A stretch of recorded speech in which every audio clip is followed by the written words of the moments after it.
Yeah, DB? Oh, just cleaning out the deadwood. Okay. Look, Mr. Cannell, I just can't afford to be without work right now, not even for a day. I've got a mother and 2 kid sisters. More good luck telegrams. Well, you know how it is. I've just got to keep on working, see? Sorry, sister. I was sent down here to clean house. I told you I can't use your column anymore. It's lavender and old lace. Send those other people in.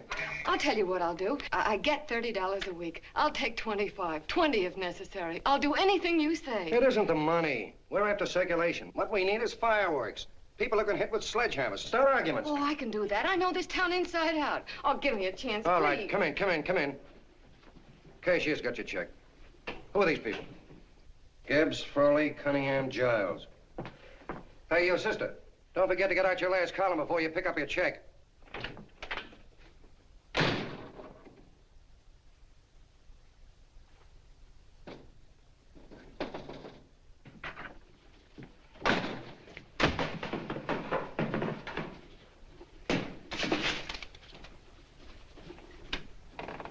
You're a couple of sticks shy in your column, man. Big rich slob like D.B. Norton buys a paper and 40 heads are chopped off. Did you get it, too? Yeah. You too? Oh, Joe. Oh, I'm sorry, darling. Why don't we tear the building down? Before you do, Ann, perhaps you'd better finish this column. Yeah, lavender and old lace. Wait, Joe. Wait. Wants fireworks, huh? Okay.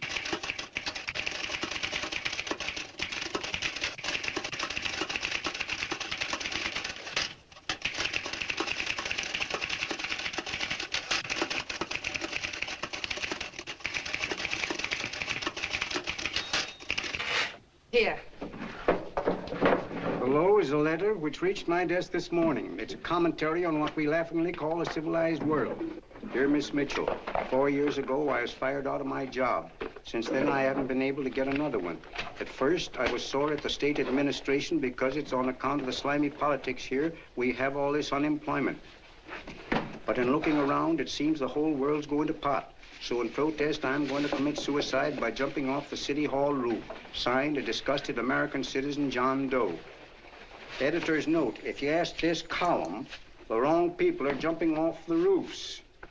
Hey, Ann, this is the old Fakeroo, isn't it? Never mind that, Joe. Go ahead. Sorry.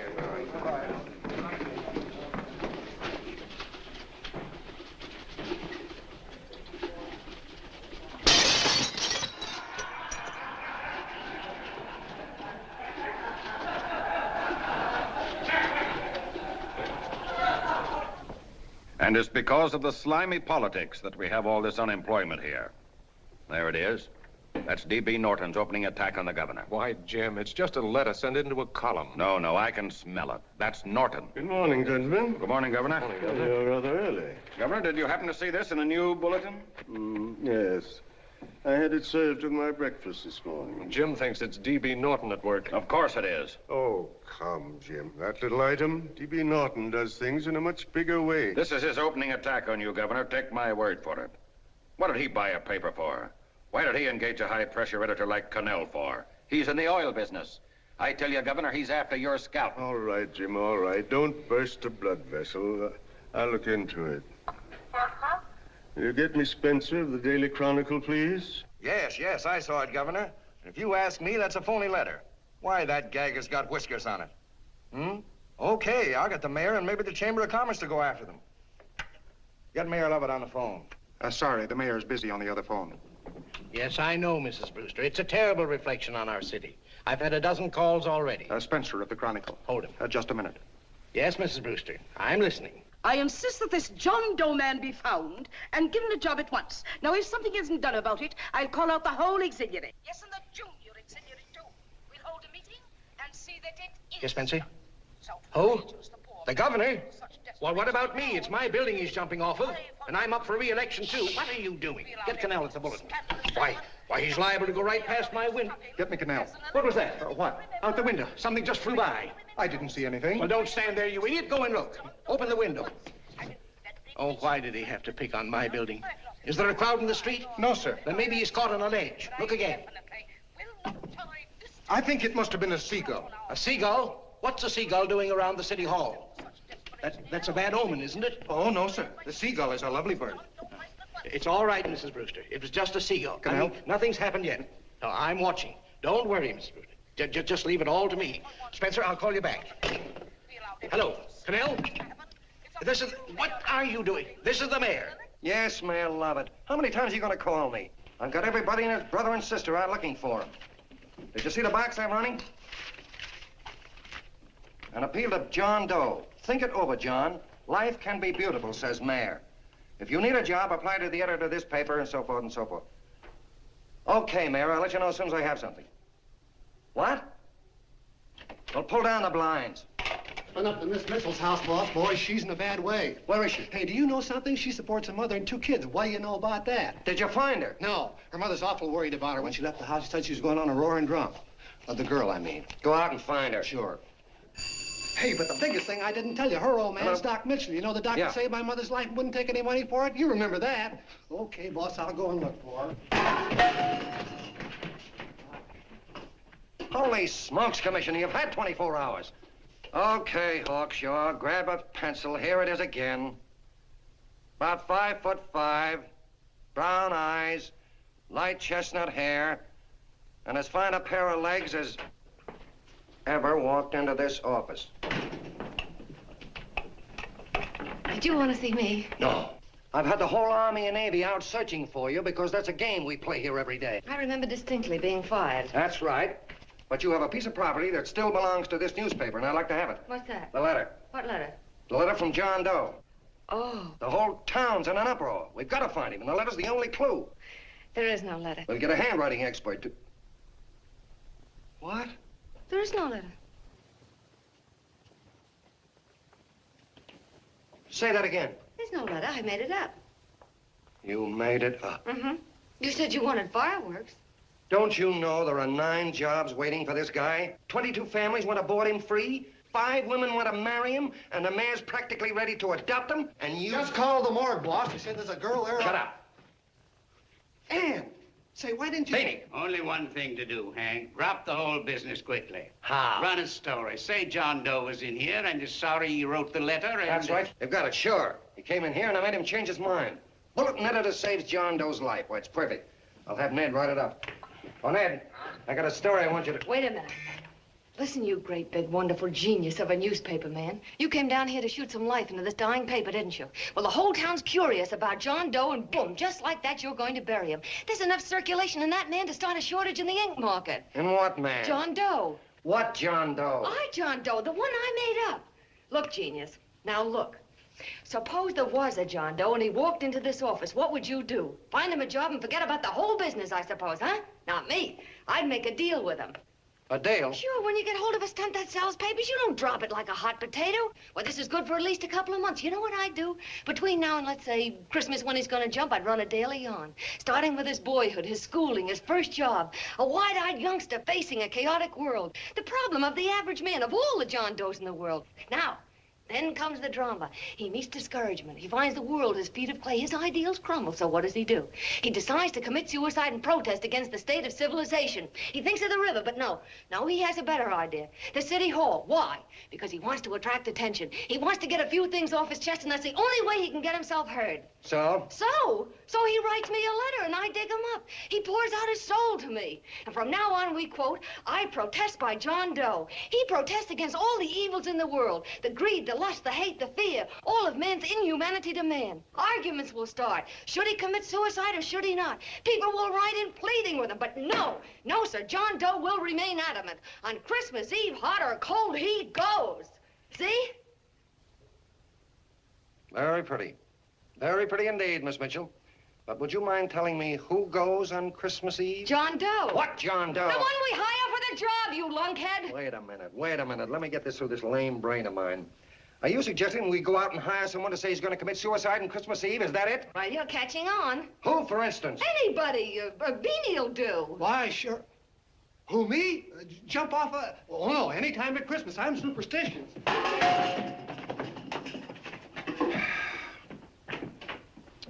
Miss Bishop, do me a favor. Will you go on out and get married and have a lot of babies, but Stay out of newspaper business. Better get that story in, Hank. It's getting late. You're supposed to be a smart guy. If it was raining $100 bills, you'd be out looking for a dime you lost someplace.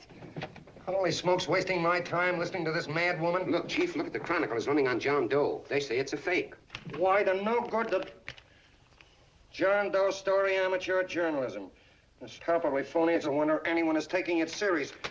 What do you think of those guys? That's fine. That's fine. Now fall right into their laps. Go ahead. Say John Doe walked in and called the whole thing off. You know what that's going to sound like on top of this. That's all, Ned. Thank you. All right. Amateur journalism, huh? Why, that bunch of sophomores, I can teach them more about... Hey, boss, get a load of this. What? Look. What do they want? They all say they wrote the John Doe letter.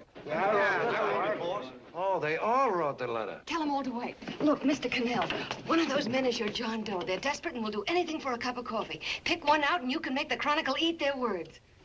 I'm beginning to like this. If you ask me, Hank, you're playing around with dynamite. No. The gal's right. We can't let the Chronicle get the laugh on us. We've got to produce a John Doe now. Amateur journalism, huh? I'll show those guys. Sure, and there's no reason for them to find out the truth either, because naturally, I won't say anything. Okay, sister, you get your job back. Plus a bonus. What bonus? Oh, the bonus of $1,000 the Chronicle was going to pay me for this little document. You'll find it says that I, Ann Mitchell, hereby certify that the John Doe letter was created by me. I can read. Sorry. You think this is worth $1,000, do you? Oh, the Chronicle would consider it dirt cheap. Packs everything, including a gun. Okay, sister, you got yourself a deal. Now let's take a look at the candidates. The one we pick has got to be the typical average man. Typical American that can keep his mouth shut. Show me an American who can keep his mouth shut and I'll eat him. Okay, Beanie, bring him in one at a time.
Did you write that letter to Miss Mitchell?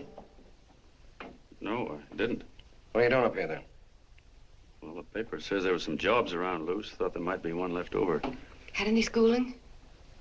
Yeah, a little. What do you do when you work? I used to pitch. Baseball? Yeah, till my wing went bad. Where'd you play? Bush leagues, mostly. How about family? Got any family? No. Oh, just traveling through, huh? Yeah, me and a friend of mine. He's outside. Looks all right. It's perfect, a baseball player. What could be more American? I wish he had a family, though. Be less complicated without a family. Look at that face, it's wonderful. They'll believe him. Come on. What's your name? Willoughby. John Willoughby. Long John Willoughby, they called me in baseball. Would you like to make some money? Yeah, maybe. Would you be willing to say you wrote that letter and stick by it? I get the idea. Yeah, maybe. That's our man. He's made to order. I don't know. He don't seem like the kind of a guy that'd fall in line. When you're desperate for money, you do a lot of things, Mr. Cannell. He's our man, I tell you. He's fainted. Get the water quickly. Hurry up, Pop. Oh. Right here, sit down. You all right? Yeah, I'm all right. How many is that, 6?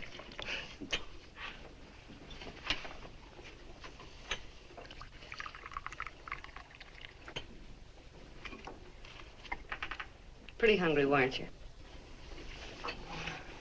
All this John Doe business is batty, if you ask me. Well, nobody asked you. Trying to improve the world by jumping off buildings. You couldn't improve the world if the buildings jumped on you. Don't mind the colonel. He hates people. He likes you well enough to stick around. Well, that's because we both play doohickeys. I met him in a boxcar a couple of years ago. I was fooling around with my harmonica, and he comes over and joins in. I haven't been able to shake him since.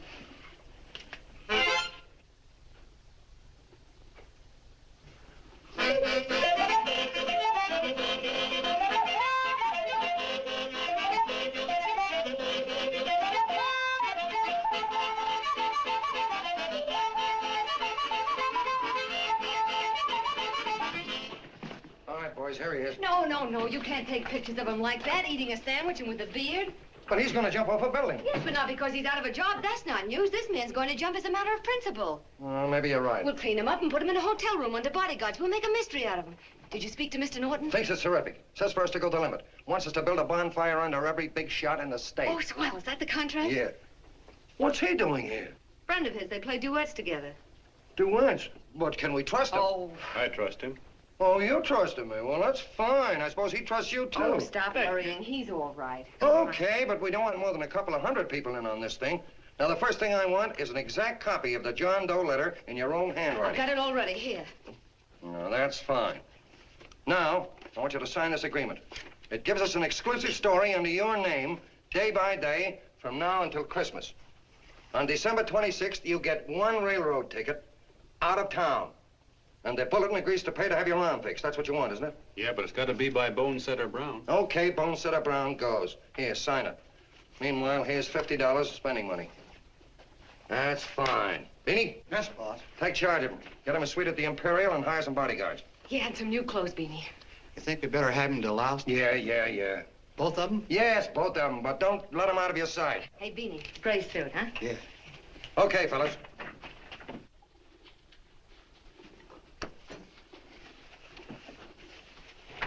Take it easy, John Doe. And you start pounding that typewriter. Oh, boy, this is terrific. No responsibilities on our part, just statements from John Doe, and we can blast our heads off. Before you pop too many buttons, don't forget to make out that check for $1,000.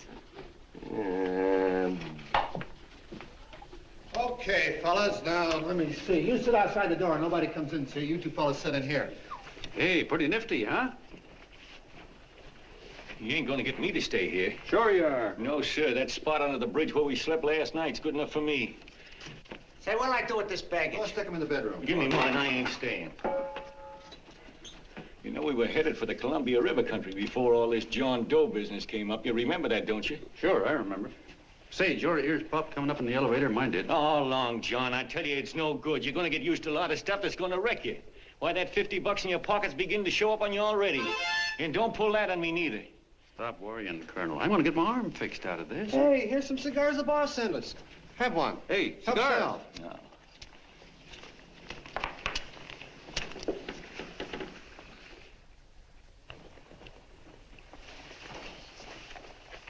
Say, I'll bet you even the major leaguers don't rate an outfit like this. Here, make yourself comfortable. Paper? Yeah, I don't read no papers, and I don't listen to radios either. I know the world's been shaped by a drunken barber, and I don't have to read it. I've seen guys like you go under before. Guys that never had a worry. Then they got a hold of some dough and went goofy. The first thing that happens to a guy... Hey, did you get a load of the bedroom? No. The first thing that happens to a guy like that, he starts wanting to go into restaurants and sit down at a table and eat salads and cupcakes and tea. Boy, what that kind of food does to your system.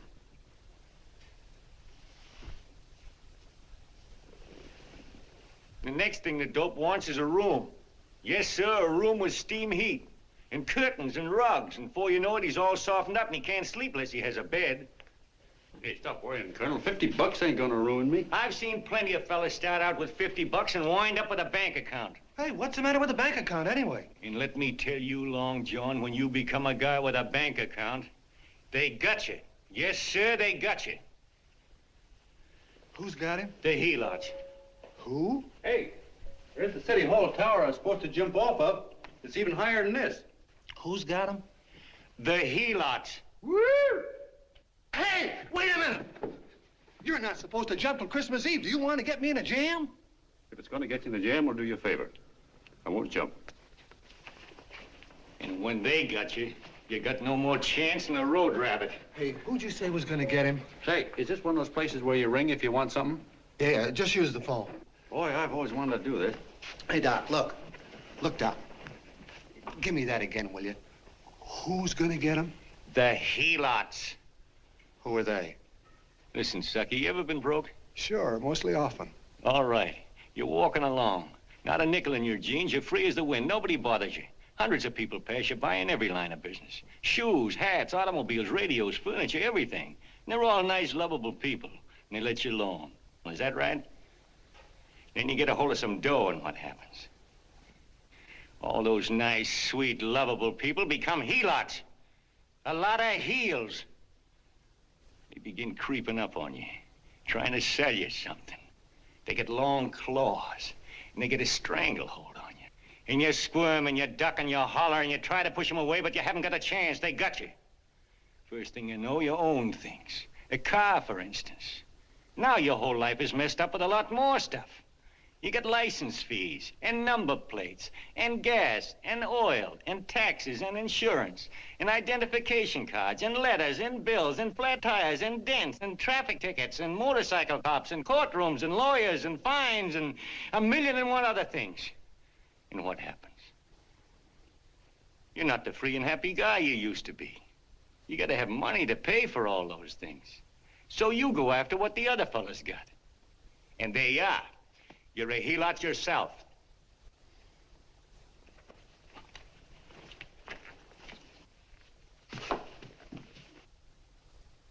You win, Colonel. Here, take the 50.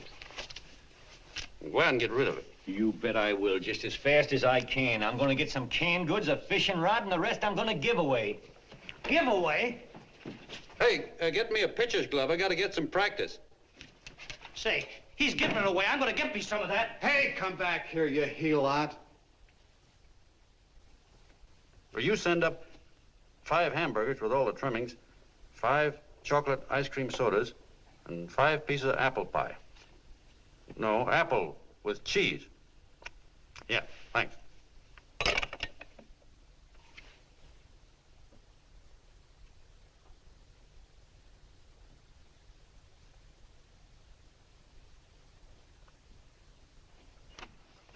Hello there.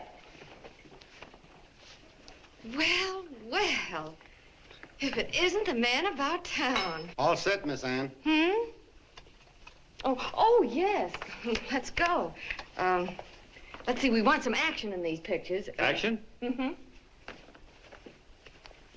That's good. No. This man's going to jump off a roof. Oh. Here, wait a minute. Let me comb your hair. Sit down. Yeah, that's better.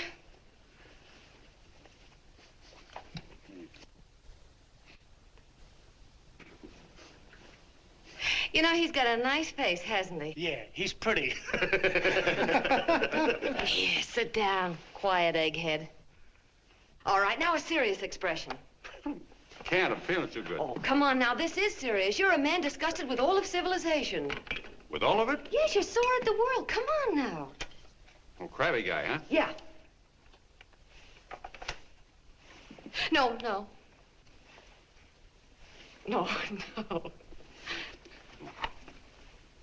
No, look, you don't have to smell the world. Well, all those guys in the picture Never mind those guys. All right, stand up. Now, let's see what you look like when you protest. Against what? Against anything, just protest.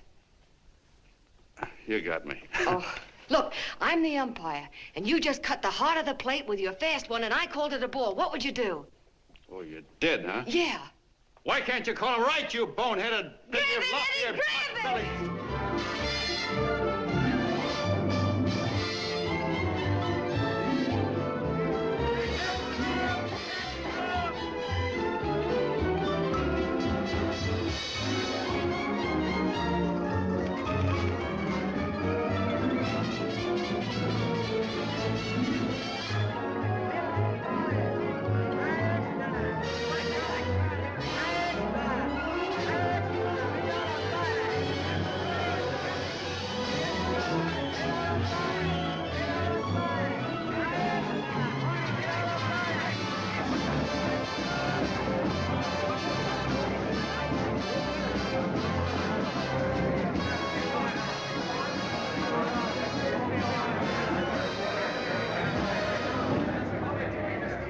I don't care whose picture they're publishing. I still say that this John Doe person is a myth, and you can quote me on that. And I'm going to insist on his being produced for questioning. You know as well as I do that this whole thing is being engineered by a vicious man with a vicious purpose, Mr. D.B. Norton.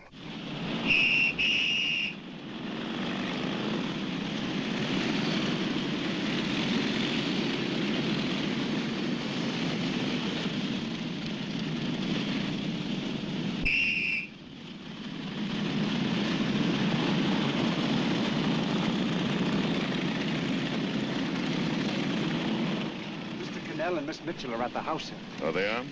All right. Come on.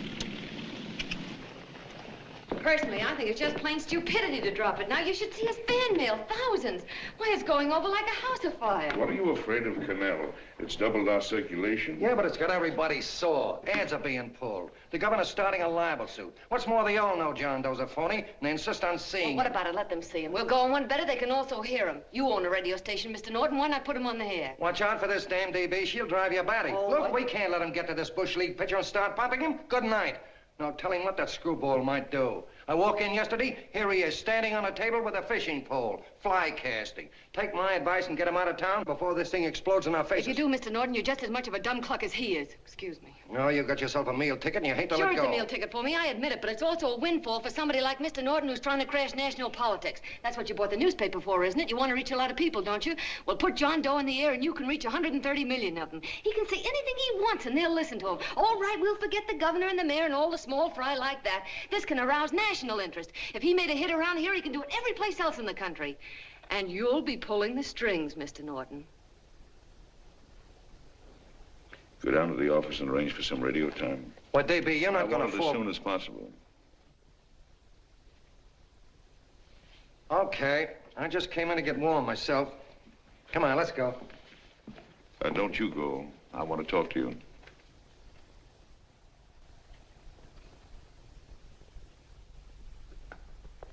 Sit down.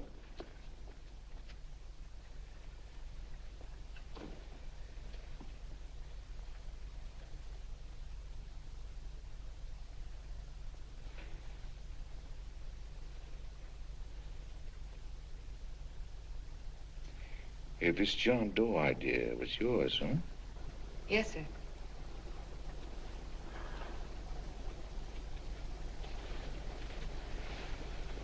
How much money do you get? $30. $30. Well, what are you after? I mean, what do you want? A journalistic career? Money. Money? Well, I'm glad to hear somebody admit it. Do you suppose you could write a radio speech that would put that fellow over? Oh, I'm sure I can. Do it, and I'll give you $100 a week. $100? That's only the beginning. You play your cards right, and you'll never have to worry about money again. Oh, I knew it. Hello. Hello. Whenever there's a pretty woman around. This is my nephew, Ted Sheldon, Miss Mitchell. How do you do? How do you do? All right, Casanova, I'll give you a break. See that Miss Mitchell gets a car to take her home. Always reading my mind, aren't you? Thank you very much for everything. And Miss Mitchell, I think from now on you'd better work directly with me. Yes, sir.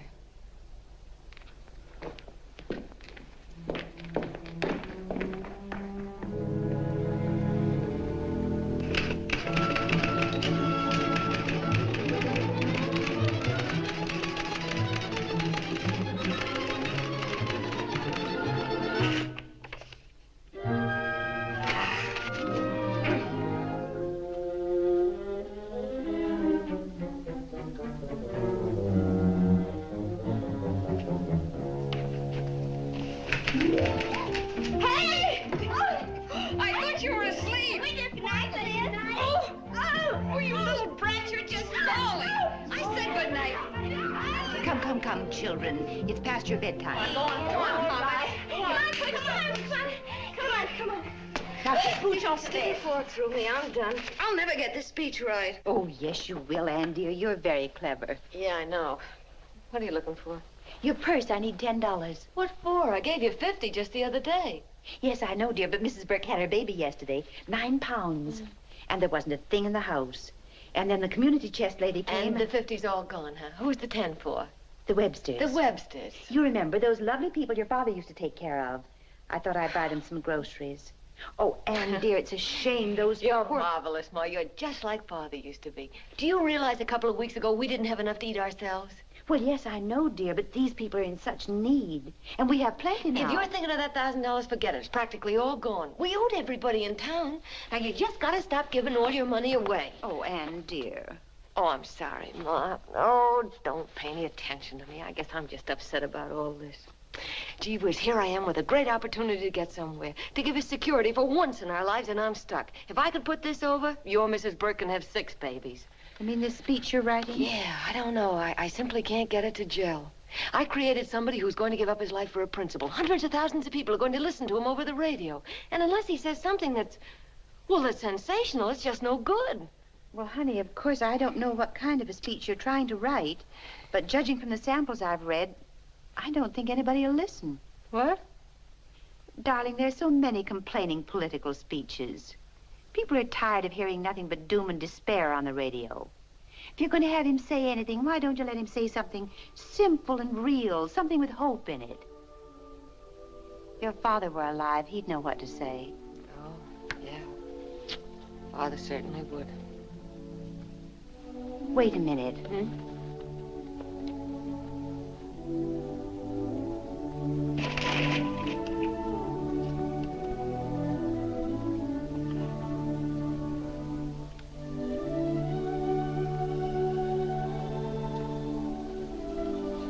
That's your father's diary, Anne. Father's... I never knew he had a diary. There's enough in it for 100 speeches. Things people ought to hear nowadays. You'll be careful of it, won't you, dear? It's always helped to keep your father alive for me. You bet I will, Ma. Wait a minute. John Doe don't want to sign no autographs. Well, what does he do all day? What does he do all day? He's writing out his memories. Sorry, lady, you can't see Mr. Doe. He wants to be alone. No. No, he just sits around all day and commutes with himself.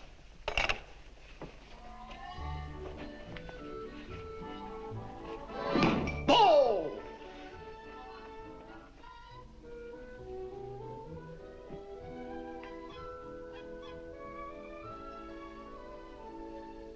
I don't know how you're going to stand it around here till after Christmas. I'll bet you ain't heard a train whistle in 2 weeks.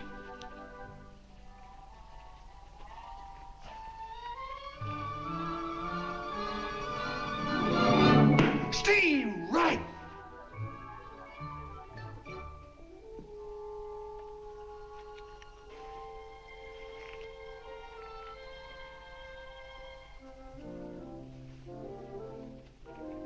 I know why you're hanging around.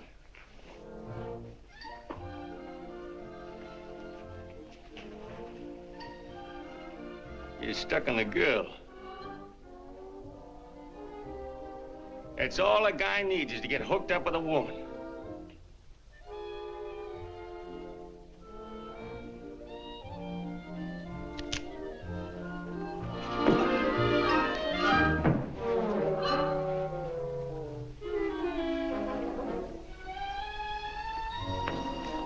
What was that, a single? First baseman dropped the ball. Butterfingers. Tough luck, pal.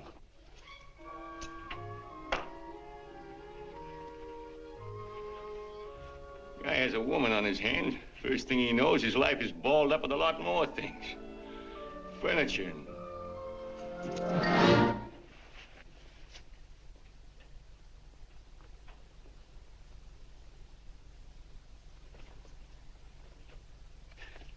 Did you get him? You're out. Swell. What's this, the end of the 8th? 9th.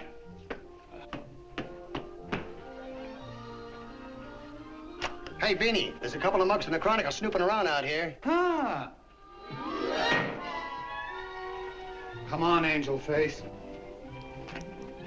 Gangway. What's the score, Angel Face? 3-2, our favor. Gee, that's great.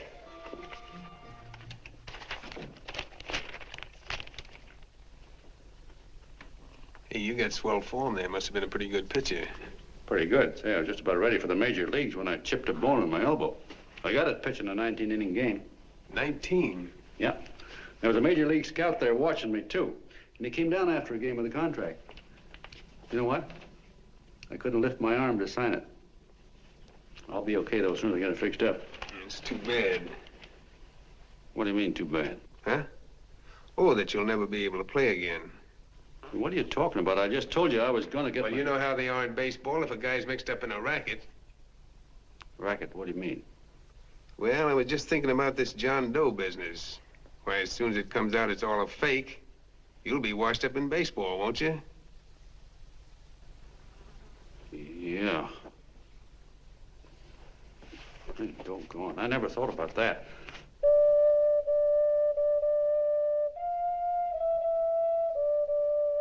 Gosh. And another thing, what about all the kids in the country? The kids that idolize ball players. What are they gonna think about you? Yeah. Hey, Colonel. Did you hear that? I gotta figure some way out of this thing. Elevators are still running. I know one way you can do it. How? Well, when you get up there on the radio, all you have to do is to say the whole thing's a frame-up. Make you a hero sure as you're born. Yeah, but how am I gonna get my arm fixed? Well, that's a cinch. I know somebody that'll give you $5,000 just to get up on the radio and tell the truth. $5,000? Yeah, $5,000, and he gets it right away. You don't have to wait till Christmas. Look out, Long John. They're closing in on you. Say, who's putting up this dough? Fellow runs the Chronicle. Here's the speech you make, and it's all written out for you.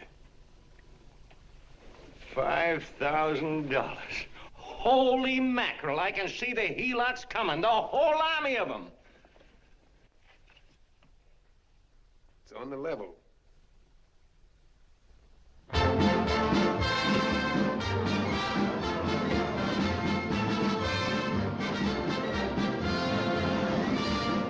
No, I'm sorry. Tickets for the broadcast are all gone. Phone the bulletin. Sorry, no more tickets left.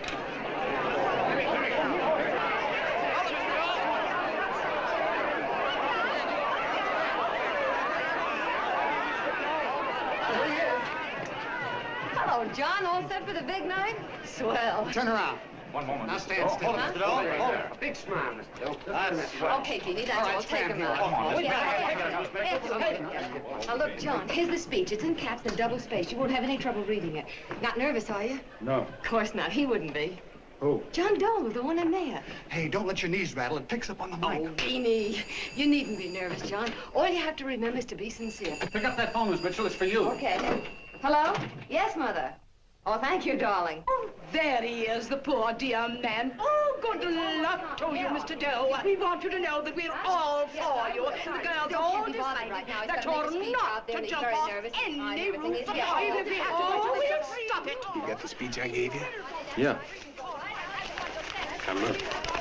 I'll give this money to the colonel just as soon as you get started. We'll have a car waiting at the side entrance for you. Okay. How'd you get in here? Huh? Oh, I just came in to wish him luck. Come on, out. Mother says good luck, too. John, when you read that speech, please believe every word of it. He's turned out to be a wonderful person, John. Who? John Doe, the one in the speech. Oh. You know something? I've actually fallen in love with him. All right, there he is, sister. Now, come on, plenty of both. What's the idea? No, that's too much. Not so much. Come on, that's it. Oh, this is no time for cheap publicity, Mr. Cannell. Listen, if that guy lays an egg, I want to get something out of it. I'm getting a Jane Doe ready. Oh, come on. Here. Will you, fellas? Here, Give me a all right, chance. that's I enough. have to raise just one more. Well, that's fine, honey. You go ahead. After you've been to you dirty, honey. Go ahead. How you doing? Oh. All right, Benny, bring him in. Holy smoke, a half a helot. There you are, boss, just like you ordered. Symbols of little people. Okay, get him up. All right, young fella. This is ridiculous, Mr. Cannell. Come on, give me a chance. The man's on the air. Look at him. Oh, fellas, of course you can have all the pictures you want afterwards. No, come on, afterwards. You can have a... Come on, that's right. Afterwards, you can get all the pictures you want. Thank you very much. Come on, will you? Afterwards, that's right. Come on, Snooks, you better bail out. Okay, goodbye, Mr. Doe. Beanie. All right. Better get ready. 1 minute to go. Wow, 1 minute to go and the score is nothing to nothing. Now, please, John, you won't let me down, will you? Will you? Of course you won't. If you'll just think of yourself as the real John Doe. Listen, everything in that speech are things a certain man believed in. He was my father, John. And when he talked, people listened. And they listened to you, too. Funny. You know what my mother said the other night? She said to look into your eyes, that I'd see Father there. Hey, what do you say? Okay, we're coming. Come on. Now, listen, John, you're a pitcher. Now get in there and pitch. Good luck. Give him room, let him through. Come on.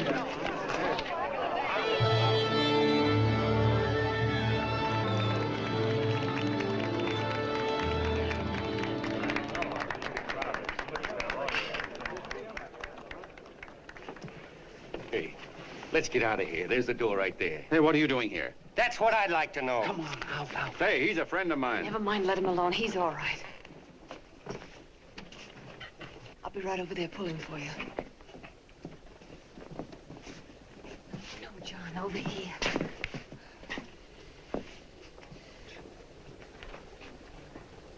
Stand by.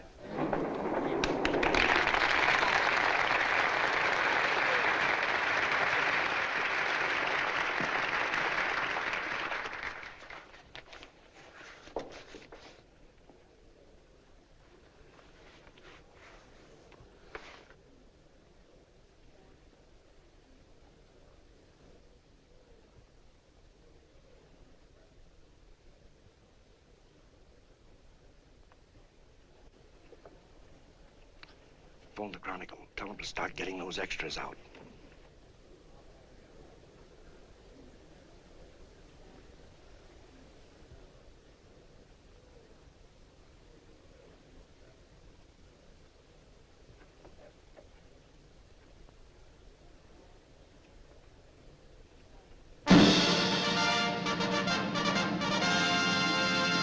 And good evening, ladies and gentlemen. This is Kenneth Fry speaking for the New Bulletin. Tonight we give you something entirely new and different. Standing beside me is the young man who has declared publicly that on Christmas Eve he intends to commit suicide, giving as his reason, quote, "I protest against the state of civilization," end quote. Ladies and gentlemen, the New Bulletin takes pleasure in presenting the man who is fast becoming the most talked of person in the whole country, John Doe.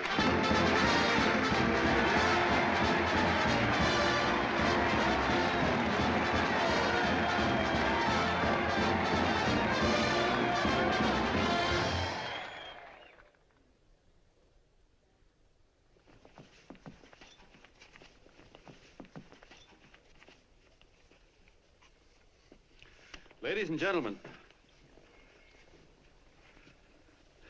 I am the man you all know as John Doe. I took that name because it seems to describe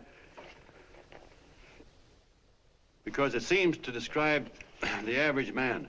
And that's me. and that's me.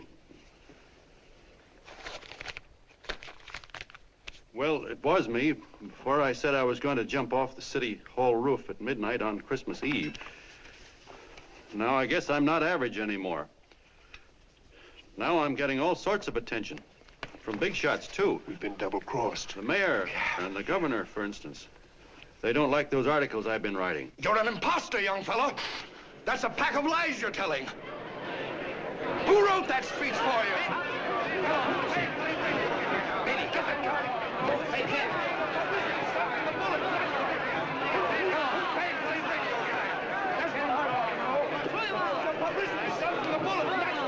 Spencer. Ladies and gentlemen, the disturbance you just heard was caused by someone in the audience who tried to heckle Mr. Doe. The speech will continue.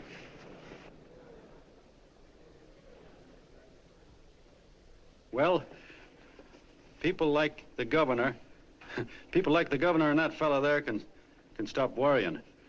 I'm not going to talk about them. I'm going to talk about us, the average guys, the John Does. If anybody should ask you what the average John Doe is like, you couldn't tell him because he's a million and one things. He's Mr. Big and Mr. Small. He's simple and he's wise. He's inherently honest, but he's got a streak of larceny in his heart. He seldom walks up to a public telephone without shoving his finger into the slot to see if somebody left a nickel there.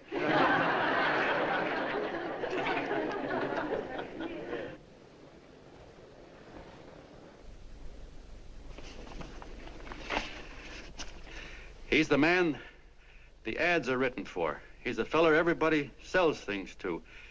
He's Joe Dokes, the world's greatest stooge and the world's greatest strength.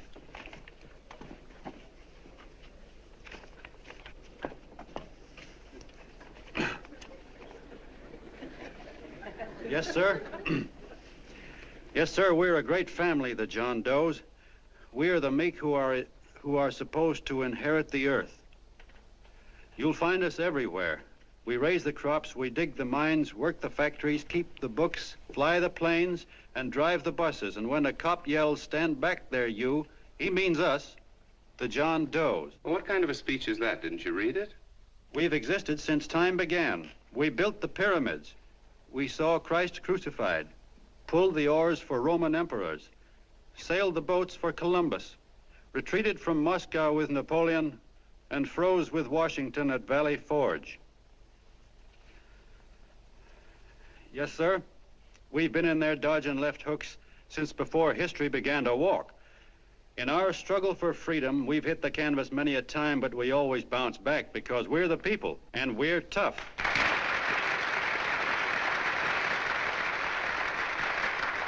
They've started a lot of talk about free people going soft, that we can't take it. That's a lot of hooey. A free people can beat the world at anything, from war to tiddlywinks, if we all pull in the same direction.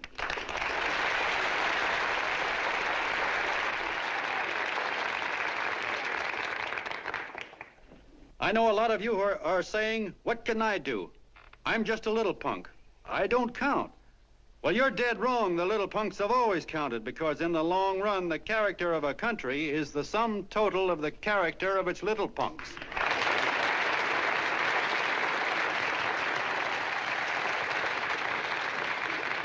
But we've all got to get in there and pitch. We can't win the old ball game unless we have teamwork. And that's where every John Doe comes in. It's up to him to get together with his teammate. And your teammate, my friends, is the guy next door to you. Your neighbor. He's a terribly important guy, that guy next door. You're going to need him, and he's going to need you, so look him up. If he's sick, call on him. If he's hungry, feed him.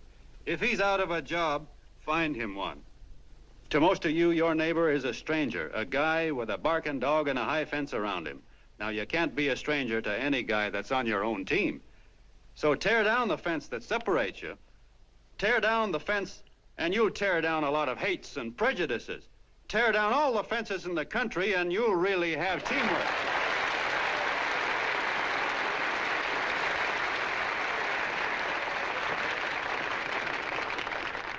I know a lot of you are saying to yourselves, "He's asking for a miracle to happen. He's expecting people to change all of a sudden."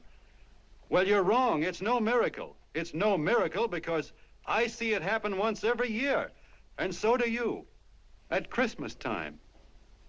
There's something swell about the spirit of Christmas, to see what it does to people, all kinds of people. Now, why can't that spirit, that same warm Christmas spirit, last the whole year round? Gosh, if it ever did, if each and every John Doe would make that spirit last 365 days out of the year, we'd develop such a strength, we'd create such a tidal wave of goodwill that no human force could stand against it. Yes, sir, my friends, the meek can only inherit the earth when the John Does start loving their neighbors. You better start right now. Don't wait till the game is called on account of darkness. Wake up, John Doe. You're the hope of the world.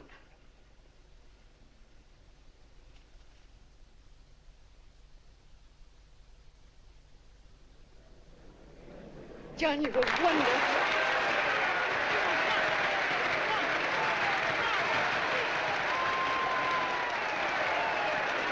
Let's get out of here. Now you're talking.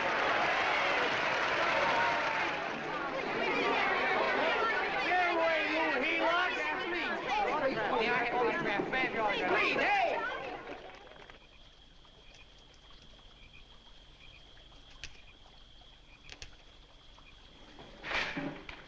I knew you'd wake up sooner or later. Boy, am I glad we got out of that mess. I had the $5,000 sewed up. Could have been on my way to old Doc Brown. You're a pitcher, John, she says. Now, go in there and pitch. What a sucker. Yeah, she's a heel-lot just like the rest of them. It's lucky you got away from her. What was I doing up there making a speech anyway? Me, huh? Geez, the more I think about it, the more I could... Tear down all the fences. Why, if you tore one picket off of your neighbor's fence, he'd sue you. $5,000 had it right in my hand. What do you mean he ran away? Well, go after him, find him. That man is terrific.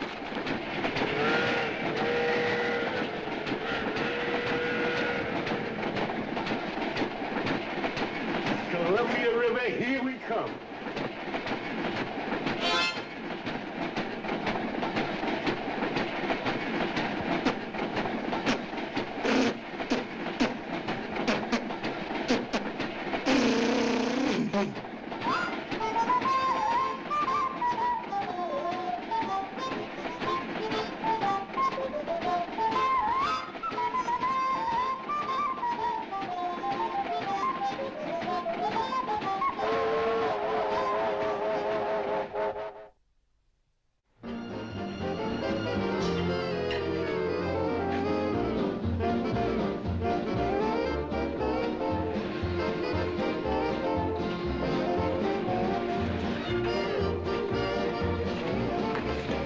Jitterbugs. Yeah. Say, how much money we got left? 4 bits. Better make it donuts, huh? Yeah.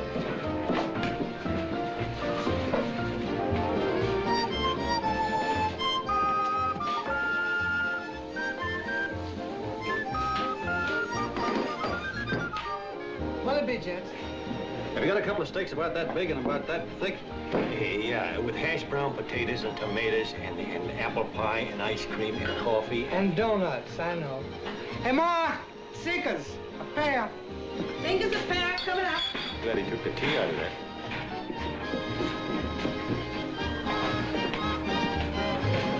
Hey, look. Join the John Doe Club. John Doe Club?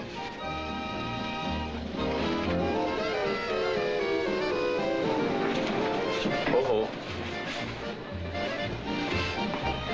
You John Doe? Who? John Doe. Ah, you need glasses, buddy. Oh, but gee, it's a spitting image of John Doe. Yeah, but his name is Willoughby. Oh, John Willoughby. I'm a baseball player. Sure. Oh, no, I'd know that voice anyway. You can't kid me. You John Doe. Hey, Ma! Ma! That's John Doe. John Doe? Yeah, sitting right there, big as life. Who'd you say it was? John Doe, the big guy there. Picture's in the paper. That's John Guy. John Doe. John Doe. Sitting right there, John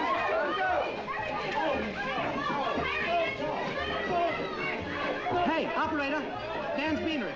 Look, call everybody in town. John Doe was just in my place. Yeah, he ordered donuts.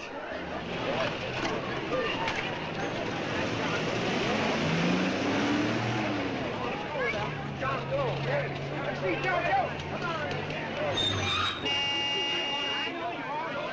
You're all neighbors to see John Doe. We're all neighbors. And my office is packed like a sardine box. What does John Doe look like, Mr. Mayor? Oh, he's one of those great big outdoor type men. No, you can't see him. You didn't vote for me the last time. Shame on you. What are you doing there? Get off my front porch anyhow. Mr. Norton come yet? Oh, well, I wonder where he's at. What's keeping him? He should have been here 15 minutes ago. Oh, there he comes now. Now, everybody on your dignity. Don't do anything to disgrace us. A little town, but we got to show off. Better let me talk to him. All right, but present it to him as a great cause for the common man. Ah, here he comes. Now, give him room down there. Give him room, folks. Come on, now. Come on, here they come. Here they come. Here's Mr. Norton. How do you do, Mr. Norton? I'm Mayor Hawkins. You're Mr. Loudfire. Let me go, you darn fool. I'm the mayor. Mr. Norton. Mr. Norton. Mr. Norton. I'm Mayor Hawkins. Your office telephoned me to hold him. Well, that's fine. How is he? Oh, he's fine. He's right in my office there. You know, it's a great honor having John Doe here, and you, too. Haven't had so much excitement since the old City Hall burned down. People are so excited, and they'll tore his clothes off. Oh, Matilda, darling, phone the newspapers, tell them Mr. Norton's here. Step right inside, Mr. Norton. My office. Very comfortable here, Mr. Norton. Just had it air-conditioned. Gangway, please. Get room for Mr. Norton. Gangway. Gangway. Here he is, Mr. Norton. Well taken care of. The neighbors are serving him a light lunch. Hello, John. Well, Mr. Mayor, if you don't mind, we'd like to talk to him alone. Why, certainly, certainly. All right, everybody. Clear out. But you... Everybody, quickly now. Come on. You can... Come on. Come on. That's... All right. Don't argue with me here. Wait till we get home. Don't you push me around like that. Even though I'm your wife, you can't push me around. Look, Mr. Norton, I think you got a lot of nerve having those people hold us here. There's nobody holding you here, Mr. Doe. It's only natural There's that people... nobody holding us here. Let's get going. Incidentally, my name isn't Doe, it's Willoughby. Look, John, something terribly important's happened. They're forming John Doe clubs. We know of 8 already, and they say that there's John Doe clubs? What for? To carry out the principles you talked about in your radio speech. I don't care what they're forming. I'm on my way, and I don't like the idea of being stopped either. Oh, but you don't know how big this thing is. You should see the thousands of telegrams we've received and what they're saying about you. Look, it started as a circulation stunt, didn't it? Well, you got your circulation. Now, why don't you let me alone? Oh, it started as a circulation stunt, but it isn't anymore. Mr. Norton wants to get back of it and sponsor John Doe clubs all over the country. He wants to send you on a lecture tour. Me? Uh-huh. Well, certainly, with your ability to influence people, it might grow into a glorious movement. Say, let's get something straight here. I don't want any part of this thing. If you got an idea I'm going around lecturing to people, why, you're crazy. Baseball's my racket, and I'm sticking to it. Come on, Colonel, let's get out of here. John, please, please. I just got rid of one crowd. Oh, but please, Mr. Mayor, tell him the John Doe Club wants to talk to him. Let them in, Mr. Mayor. Let them come in. Okay, folks, but remember your manners. No stampeding. Walk slow, like you do when you come to pay your taxes.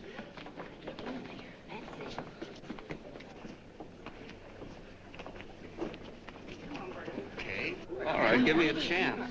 Come right in. My name's Bert Hansen, Mr. Doe. I'm the head soda jerker at Schwabacker's drugstore.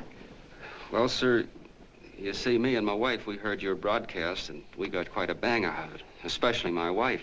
Kept me up half the night saying, that man's right, honey. The trouble with the world is nobody gives a hoot about his neighbor.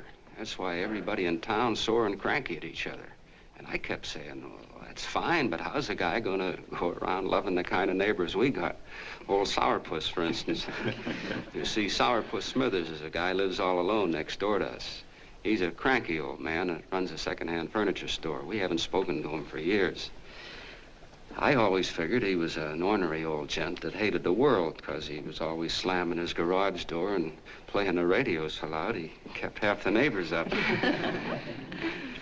Well, anyway, the next morning, I'm out watering the lawn, and I look over, and there's Sourpuss on the other side of the hedge straightening out a dent in his fender.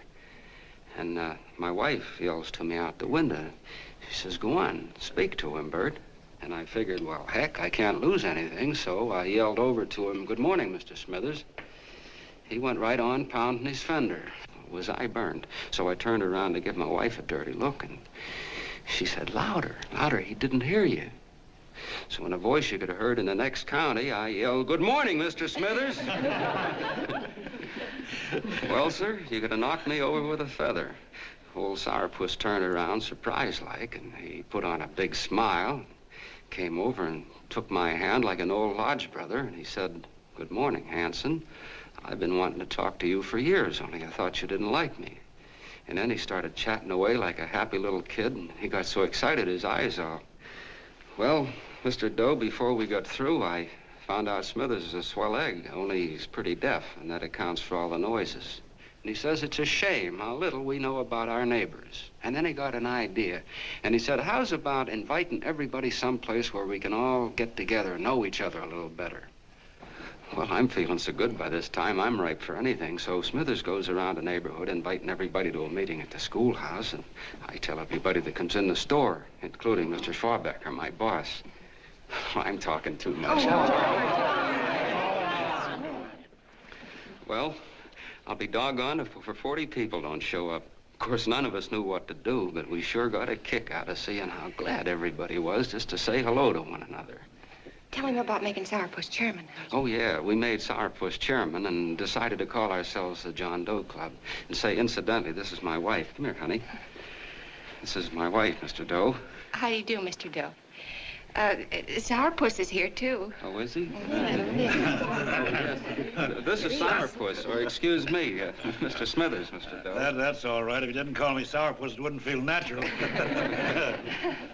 Well, anyway, I guess nearly everybody in the neighborhood came except the Delaney's. The Delaney's live in a big house with an iron fence around it, and they always keep their blinds drawn. And we always figured that he was just an old miser that sat back counting his money, so why bother about inviting him? Until Grimes, the milkman, spoke up and he said, say, you've got the Delaney's all wrong. And then he tells us about how they canceled their milk last week and how when he found a note in the bottle, he got kind of curious-like and he sort of peeked in under the blinds and found the house was empty. If you ask me, he says, they're starving. Old man Delaney has been bringing his furniture over to my place at night, one piece at a time, and selling it. Yeah. And, well, sir, a half dozen of us ran over there to fetch him, and we brought him to the meeting. And what a reception they got. Why, everybody shook hands with him and made a fuss over them, and, well, finally, Mr. and Mrs. Delaney just sat right down and cried. And then we started to find out about a lot of other people. Yeah, sure. Well, you know Grubel, for instance. Grubel's here. See? Yeah, that's a... Of course, you don't know Grubel, but he's a man that everybody figured was the worst no-account in the neighborhood because he was living like a hermit and nobody would have anything to do with him. That isn't little Murphy. The postman told us the truth. Why, Grubel, he says, he lives out of garbage cans because he won't take charity, because it'd ruin his self-respect, he says. Just like you said on the radio, Mr. Doe. Well, sir, about a dozen families got together and gave Grubel a job watering their lawns. Isn't that wonderful? And then we found jobs for 6 other people, and they've all gone off for leave. Yeah, and my boss, Mr. Schwabecker, made a job in his warehouse for old man Delaney. And he gave you that $5 raise. Yeah, wasn't that swell? Why, Bert, I feel slighted. I'd like to join, but nobody asked me. I'm sorry, Mayor, but we voted that no politician could join. Just the John Does of the neighborhood, because you know how politicians are. Well, the reason we wanted to tell you this, Mr. Doe, was just to give you an idea of what you started. And from where I'm sitting, I don't see any sense in you jumping off any building. No. Well, thank you for listening. Goodbye, Mr. Doe. You're a wonderful man, and it strikes me you can be mighty useful walking around for a while. Hey, goodbye, Mr. Doe. Goodbye, Mr. Doe.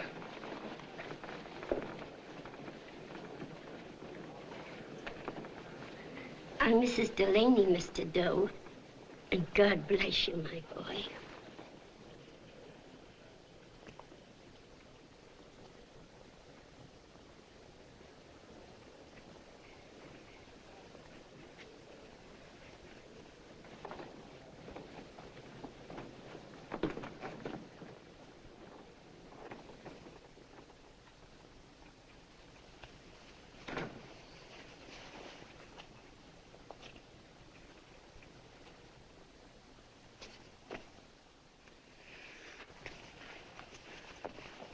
Gee whiz, I'm all mixed up.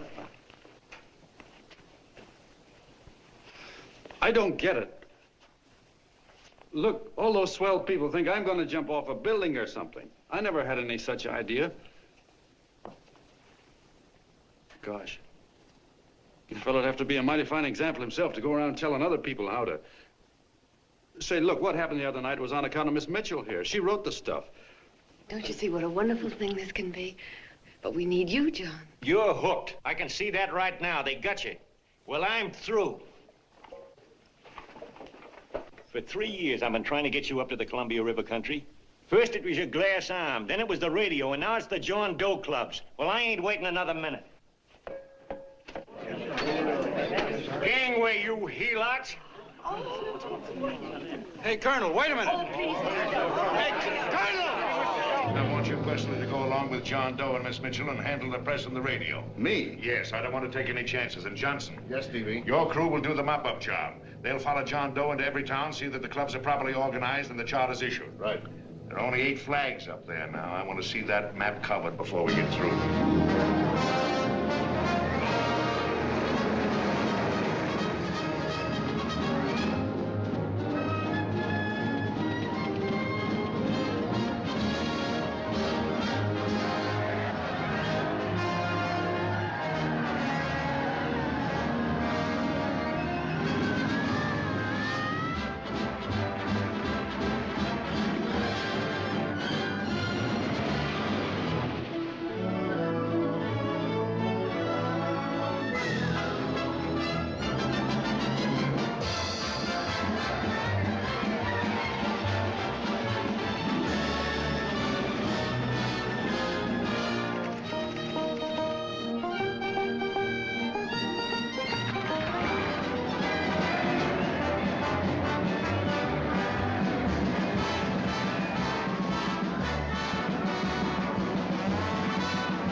like wildfire. If they made demands, I'd understand it. But the John Does ask for nothing. People are going off relief. If this keeps up, I'll be out of a job. As soon as it gets strong enough, we'll find out what John Doe wants. 30 every Thursday, 60 at 60. Who knows what? I'm sorry, boss. They just won't let anybody talk politics to them. It's crazy. We've got to get to them. They represent millions of voters.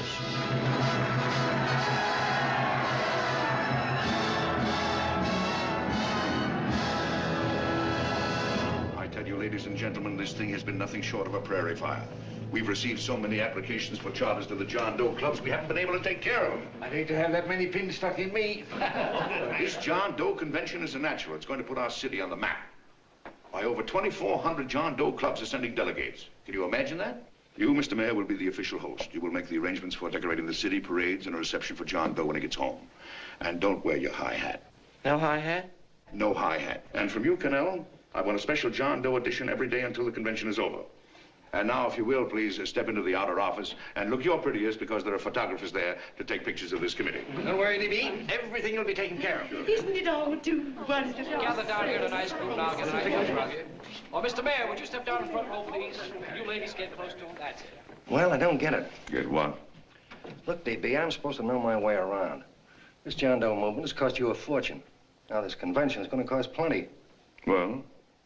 Well, I'm stuck with 2 and 2, and I'm a sucker if I can make 4 out of it. Where do you come in? You'll have the satisfaction of knowing that my money has been spent for a worthy cause. I see. I better stick to running the paper, huh? I think maybe you better had. And Cannell, I'd like to have the John Doe contract, all the receipts for the money we advanced him, and the letter Miss Mitchell wrote, for which I gave her $1,000. Yes, sure. Well, we leave for the airport. Half an hour. Is that Johnny boy's room? Better hustle him up. He'll be ready on time. He's packing now. Ah, good. Did you see his picture on the cover of Time? Yeah. I gotta give you credit, Annie girl. I've handled a good many big promotions in my time. Everything from a World's Fair to a channel swimmer. But this one has certainly got me spinning. And now a John Doe convention. Wow. Say, if you could only get him to jump off the City Hall roof on Christmas Eve, I'd guarantee you 500,000 people there. Charlie. Hmm? What do you make of him? Oh, Johnny boy? Well, I don't know what angle you want, but I'll give it to you quick. Number 1, he's got great yokel appeal, but he's a nice guy. Number 2, he's beginning to believe he really wrote that original suicide letter that you made up. Number 3, he thinks that you're Joan of Arc or something. Yeah, I know. Number 4, well, you know what number 4 is. He's nuts about you. Yeah, it's running out of his ears. You left out number 5. We're all heels, me especially. Holy smoke. Come in.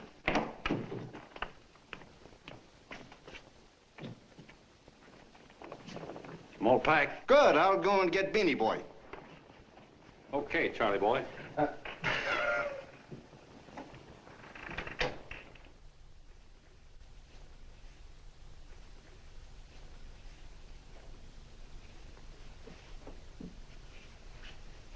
Can I help you pack? No, thank you.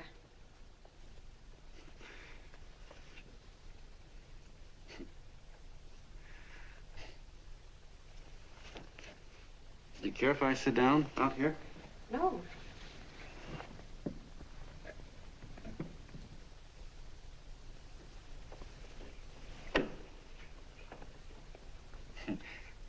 You know, I had a crazy dream last night. It was about you. About me? Yeah, sure was crazy. I dreamt I was your father.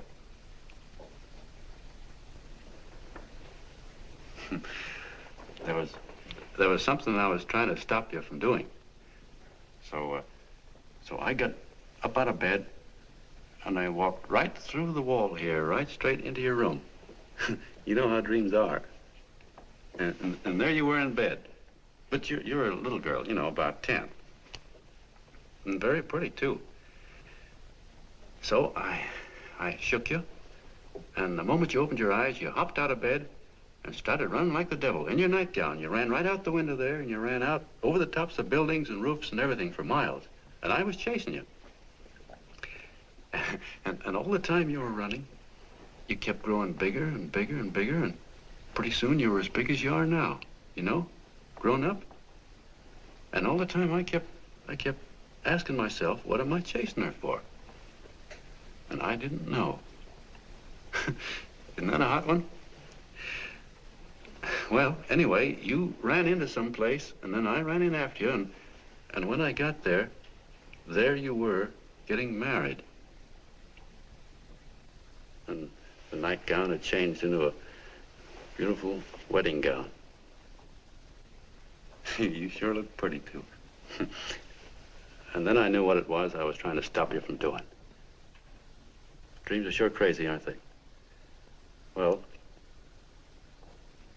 would you like to know who it was you were marrying? Oh, a tall, handsome Hugh Bangy, I suppose. No, not that bad. It was that fellow that sends you flowers every day. What's his name? Mr. Norton's nephew? Ted Sheldon. Yeah, that's the one. But here's the funniest part of it all. I was the fella up there doing the marrying, you know, the justice of peace or something. You were? I thought you were chasing me. Well, yes, I was, but I was your father then, you see. But the real me, John Doe, or that is, Long John Willoughby, I was the fella up there with the book. You know what I mean? I guess so. Then what happened? Well, I took you across my knee and I started spanking you. That is, I didn't do it. I mean, I did do it, but it wasn't me, you see. I was your father then. Well, I held you across my knee and I said, Annie, I won't allow you to marry a man that's just rich or that has his secretary send you flowers. The man you marry has got to swim rivers for you. He's got to climb high mountains for you. He's got to slay dragons for you. He's got to perform wonderful deeds for you. Yes, sir. And all the time, the guy up there, you know, with the book, me, just stood there nodding his head. And he said, go to it, Pop. Whack her one from me, because that's just the way I feel about it, too. So he said, come on down here and whack her yourself. So I came down and I whacked you a good one, see? Then he whacked you, and I whacked you another one, and we both started whacking you like...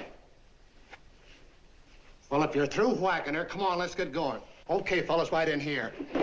You go out the side entrance, there's a bunch of autograph seekers out front. We'll be down with the bags in a minute. Come on, don't make a government project out of this. Hi, Benny. When's our plane take off again? Couple of minutes. How many people do you think we've talked to already, outside the radio, I mean? Oh, I don't know. About 300,000. 300,000. What makes them do it, Ann? What makes them come and listen and get up their John Doe clubs the way they do? I've been trying to figure it out. Look, John, what we're handing them are platitudes, things they've heard 1,000,000 times. Love thy neighbor, clouds have silver linings, turn the other cheek. It's just a... Yeah, I heard them 1,000,000 times, too, but there you are. Maybe they're like me, just beginning to get an idea of what those things mean. You know, I never thought much about people before. They were always just somebody to fill up the bleachers. And the only time I worried about them is when they didn't come in to see me pitch. You know, lately I've been watching them when I talk to them. I could see something in their faces. I could feel that they were hungry for something. You know what I mean? Maybe that's why they came. Maybe they're just lonely and wanted somebody to say hello to. I know how they feel. I've been lonely and hungry for something practically all my life.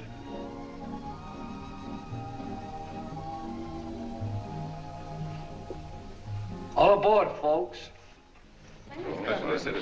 Yeah, that's true. Oh, somebody else sitting here? No, that's your seat. And this is your coat. Mine? A little token of appreciation. Oh, it's beautiful, D.B. Well, I don't quite know what to say. Well, don't say anything at all. Just sit down. Oh. Go ahead, open it. Oh. lovely. And a new contract goes with it. Well, come on, spring it. You've got something on your mind. It must be stupendous. You know, that's what I like about it. Right to the point, like that. All right, Practical Annie, here it is. Tomorrow night, before a crowd of 15,000 people and talking over a nationwide radio hookup, John Doe will announce the formation of a third party. A third party? Yes, the John Doe Party. Devoted entirely to the interests of all the John Does all over the country, which practically means 90% of the voters. He will also announce the third party's candidate for the presidency. A man whom he personally recommends, a great humanitarian, the best friend the John Does have. Mr. D.B. Norton. Yes.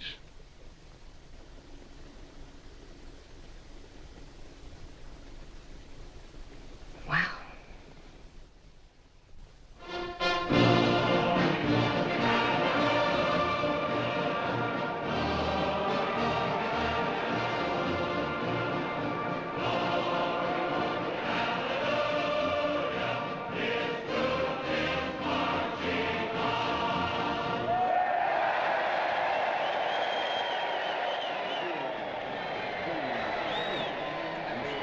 And although the opening of the convention is hours off, the delegates are already pouring into the ballpark by the droves, with lunch baskets, banners, and petitions asking John Doe not to jump off any roof. No matter how you look at it, it's still a phenomenal movement. These John Does, or the hoi polloi, as you've heard people call them, have been laughed at and ridiculed, but here they are, gay and happy, having traveled thousands of miles, their expenses paid by their neighbors, to come here to pay homage to their hero, John Doe. And in these days of wars and bombings, it's a hopeful sign that a simple idea like this can sweep the country. An idea based on friendliness, on giving and not taking, on helping your neighbor and asking nothing in return. And if a thing like this can happen, don't let any of your grumbling friends tell you that humanity is falling apart. This is John B. Hughes, signing off now and returning you to our main studio until 9 o'clock, when the convention will officially open. Oh, John, come in. Say, I'm kind of... It's raining out a little. That's all right. It's good to see you. Sit down. Thanks.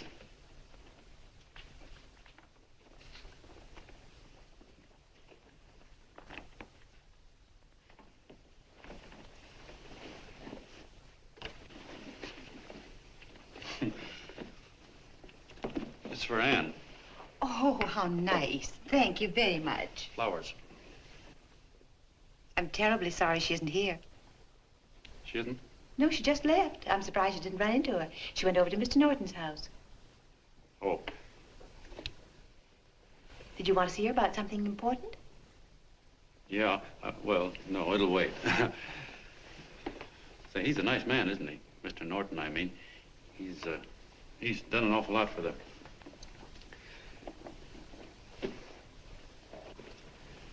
Well, say, my coat's pretty wet. I'm afraid I might have wet the couch a little.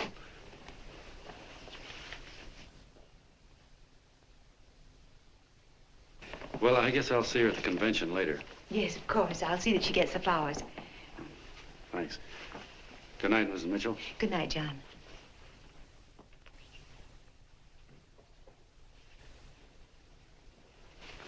Say, Miss Mitchell,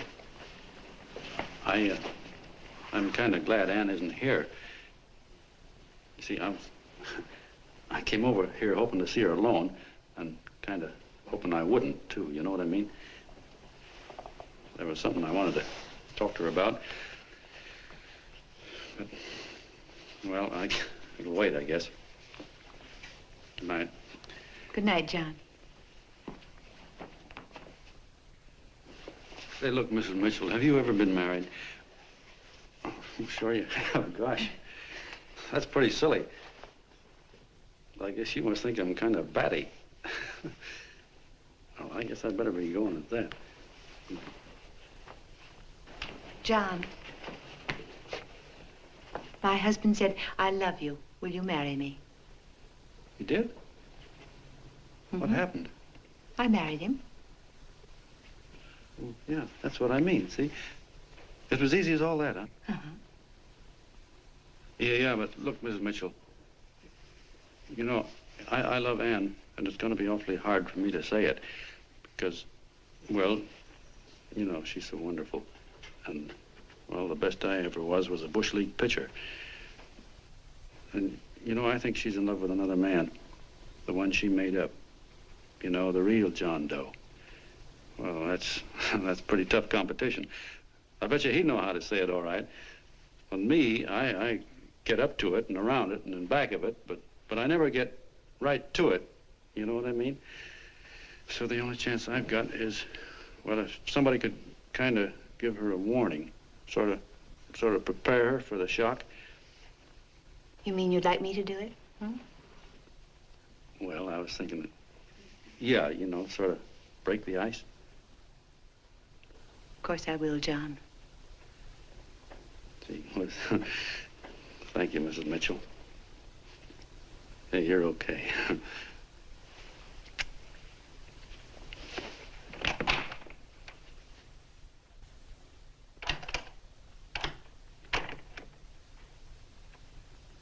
This John Doe meeting is going to be one of the biggest things that ever happened. Why, they're coming from all over. Trains, boxcars, wagons. Look out! Hello, bodyguards. Hey, had your dinner yet? Not yet. Oh, that's all right. Well, look, no, go ahead and have your dinner. Wait a minute, John.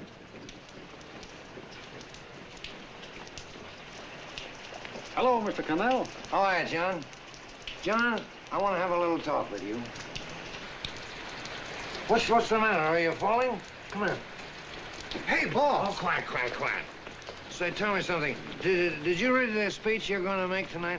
No, I never read the speeches before I make them. I get more of a kick out of it that way. Uh-huh. It's just exactly what I thought. Beanie, go on down to the office. Tell Pop to give you the speech. There's a copy on my desk. Gee whiz, boss, you know Mr. Norton told me not to leave him, not even for a minute. Go on. We'll be at Jim's bar up the street. You're a nice guy, John.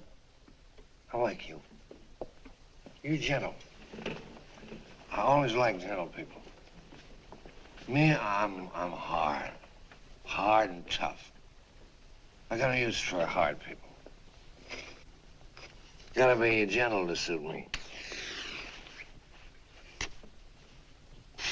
Like you, for instance.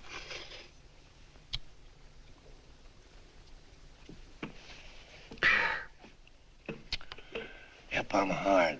But you want to know something? I've got a weakness. Never guessed that, would you? Well, I have. Want to know what it is?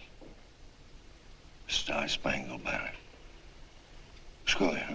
Well, maybe it is, but play the Star-Spangled Banner. I'm a sucker for it. Always gets me right here.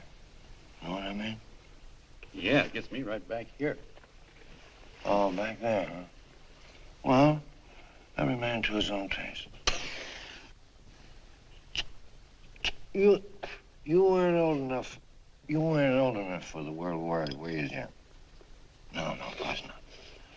Oh, you must have been just kidding. I was just ripe and raring to go. You know what my old man did when I joined up? He joined up, too. Got to be a sergeant. And here's a kick for you. We were in the same outfit. Funny, huh? Hmm?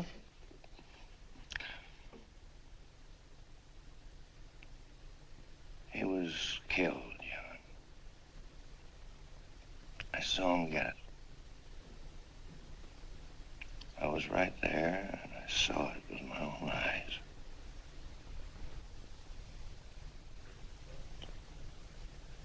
Me, I came out without a scratch. That is, excepting my ulcers.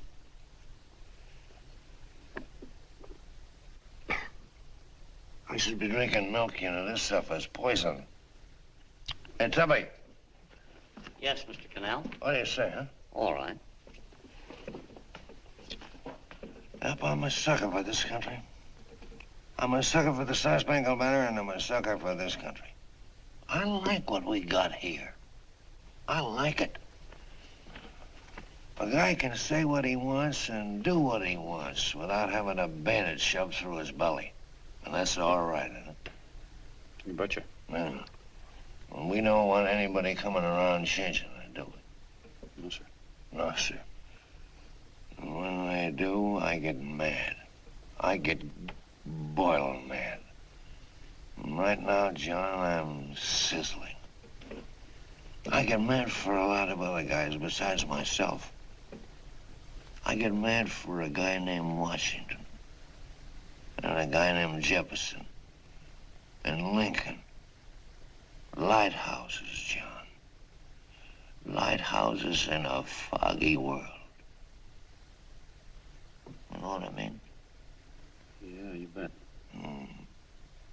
Listen, pal. This fifth column stuff is pretty rotten, isn't it? Yeah, it certainly is. And you'd feel like an awful sucker if you found yourself marching right in the middle of it, wouldn't you? You. Of course, you wouldn't know it because you're gentle. But that's what you're doing. You're mixed up with a skunk, my boy. A no-good, dangerous skunk. Say, you're not talking about Mr. Norton, are you? I'm not talking about his grandfather's pet poodle. You must be wrong, Mr. Cannell. Because he's been marvelous about the John Doe clubs. Yeah? Say, you're sold on this John Doe idea, aren't you? Sure. Sure. I don't blame you. So am I. It's a beautiful miracle. A miracle that can only happen right here in the good old USA. And I think it's terrific. What do you think of that? Me, hard-boiled Cannell, and I think it's plenty terrific. All right. Now, supposing a certain unmentionable worm whose initials are DB was trying to use that to shove his way into the White House so he could put the screws on, so he could turn out the lights in those lighthouses. What would you say about that, huh? Nobody's going to do that, Mr. Cannell. They can't use the John Doe clubs for politics. That's the main idea. Is that so? Then what's a big political boss like Hammett doing in town? And a labor leader like Bennett? And a lot of other big shots are up at DB's house right now. Wolves, John. Wolves. Waiting to cut up the John Does. Wait till you get a gander at the speech you're going to make tonight. You're all wet. Miss Mitchell writes those speeches. Nobody can make her write that kind of stuff. They can't, huh? Who do you think writes them? My Aunt Emma? I know she writes them. And gets a big bonus for doing them, too. A mink coat and a diamond bracelet. Don't write them. Why, that gold-grabbing dame would double-cross her own mother for a handful of Chinese yams. Shut up. If you weren't drunk, I'd... Hey, boss. Here's the speech, boss. Hey. Go on and read it, John, and then start sucking. Hey, wait a minute, Mr. Doe. Tubby? Yes, sir. Better bring me a glass of milk. I'm smoking too much. Yes, Charlie? Got everything all set? Fine. John Doe been taken care of? Good. How many people do you think will be there? 15,000? Oh, my, that's fine. Now, listen, Charlie. As soon as John Doe stops talking about me, I want you to start that demonstration. And make it a big one, you understand? Don't worry about that, DB. My boys are there. They'll take care of it. What? Yes, I'll be there 15 minutes after I get your call. Why, Mr. Doe. Where are they? In the dining room, sir.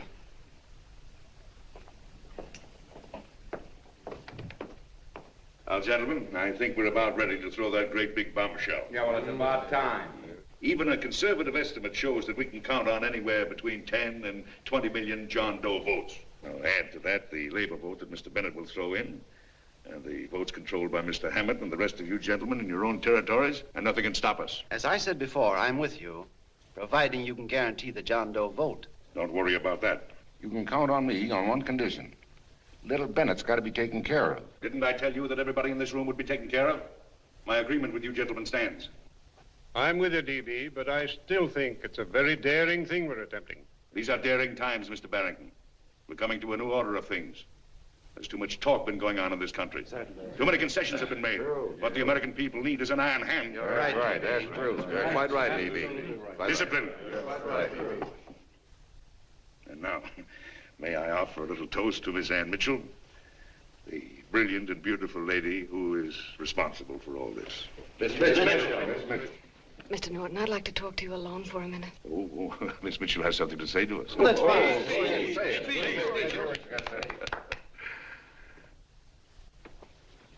Hello.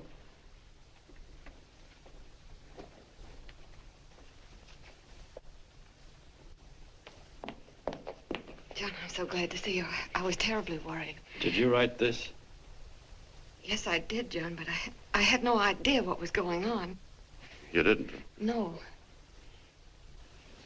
That's a swell bracelet you're wearing. John, why aren't you at the convention?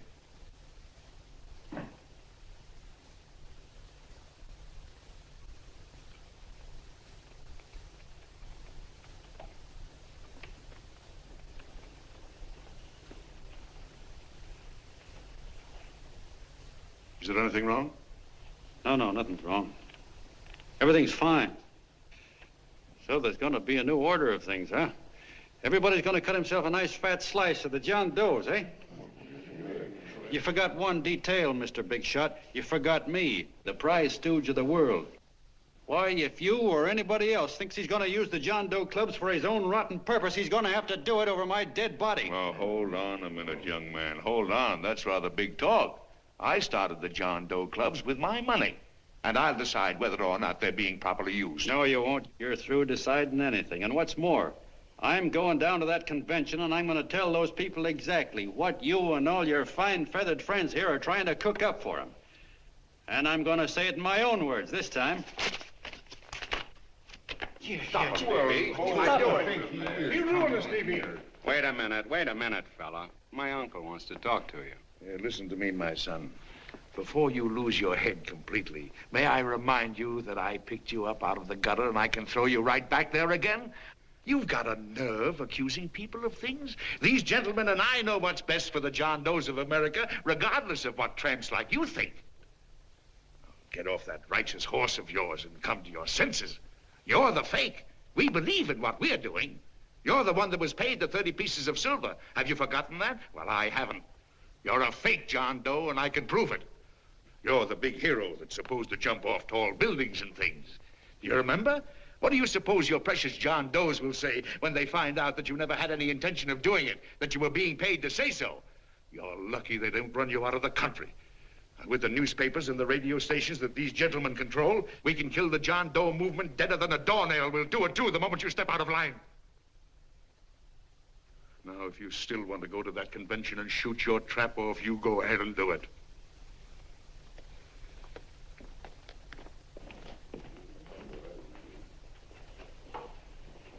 You mean to tell me you'd try to kill the John Doe movement if you can't use it to get what you want?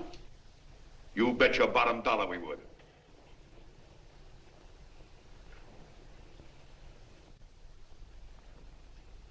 Well, that certainly is a new low.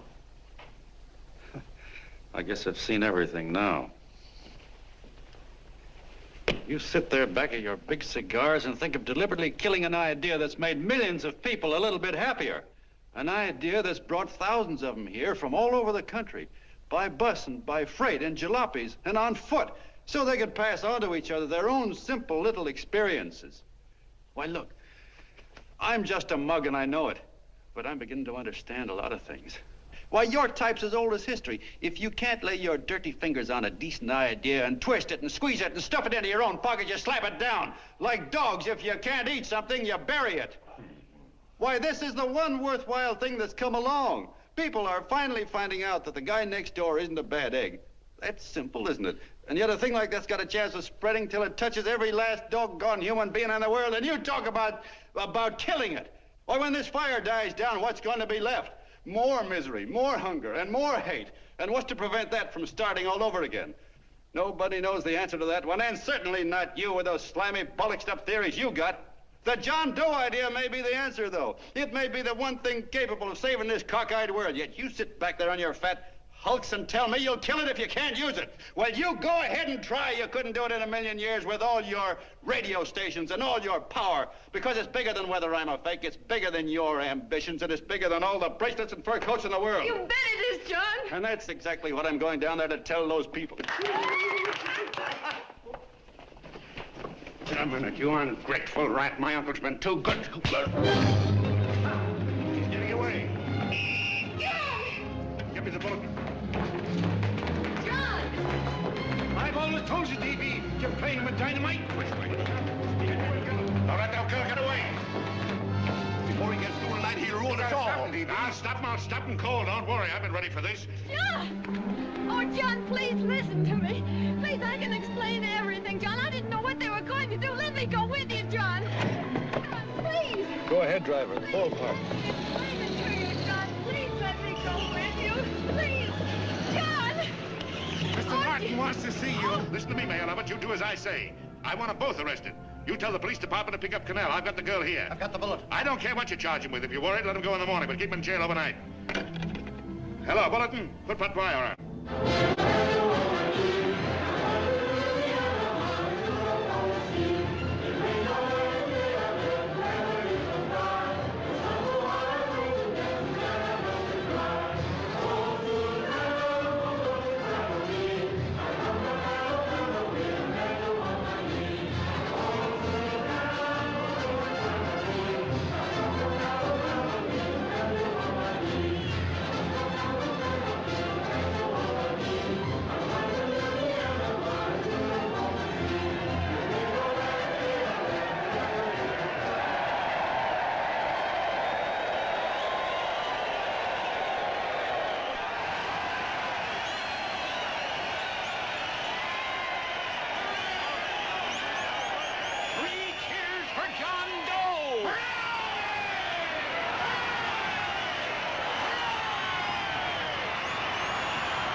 Gentlemen, one moment, John. We begin with a short prayer. Quiet, please. Ladies and gentlemen, let us have a moment of silent prayer for the John Does all over the world, many of whom are homeless and hungry. Rise, please. Everybody rise.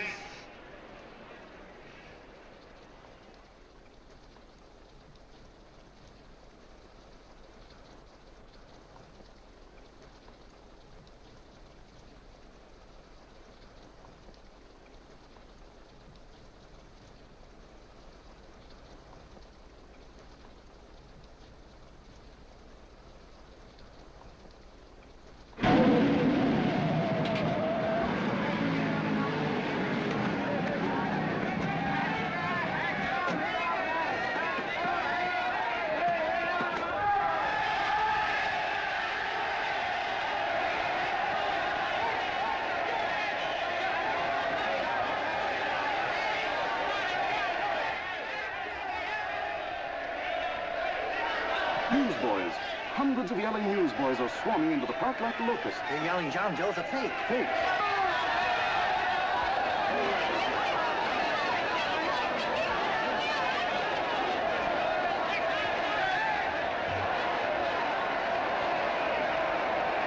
Federal investigation urged by Chamber of Commerce. How could he be a fake? It must be some kind of a gag. A what? A gag. A gag.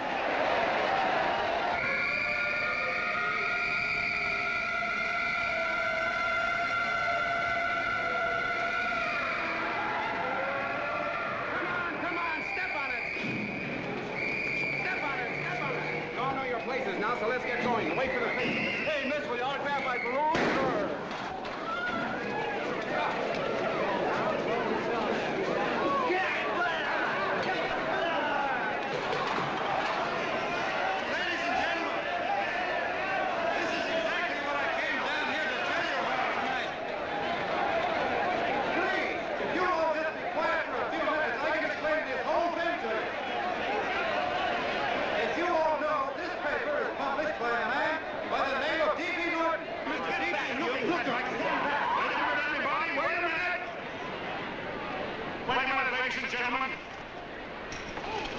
My name is D.B. Norton. You all know me. I accuse this man of being a faker. We've been taken for a lot of suckers, and I'm the biggest of the lot. I spent a fortune backing this man in what I believe to be a sincere and worthy cause, just as you all did.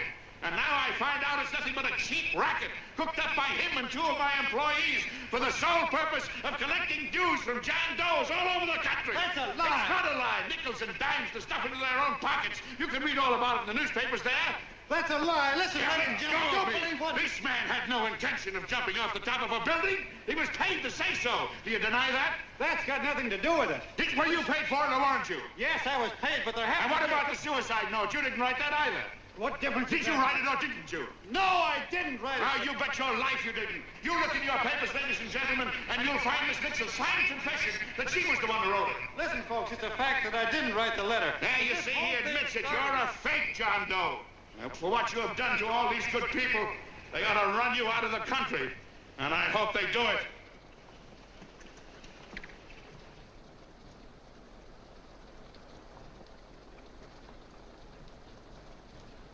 Speak up, John. We believe you. Please, listen, folks. Now that he's through shooting over his face, I've got a couple of things to tell you about. Come on, the rest of you get in here and riot. Break this crowd up. Come on. I'm sorry, folks, but we can't hear him anymore. Something's gone wrong with the loudspeakers. John Doe's a fake! Boo! They can't hear me. This thing's not working. Ladies and gentlemen.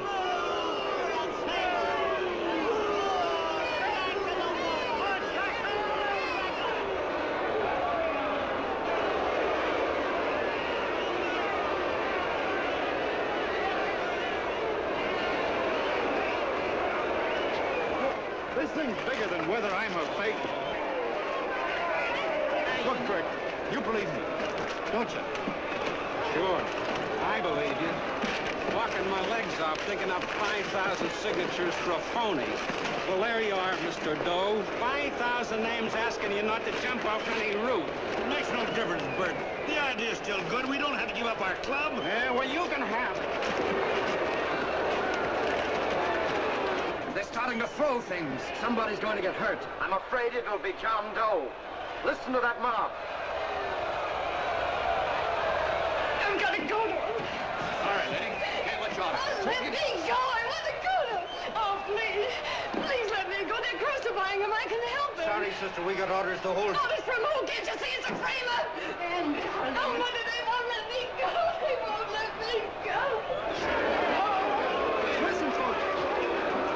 You gotta listen to me, everybody. Back to the jungle, you hobo! Just another racket. Stick to your clubs. We've been fed baloney so long, we're getting used to it.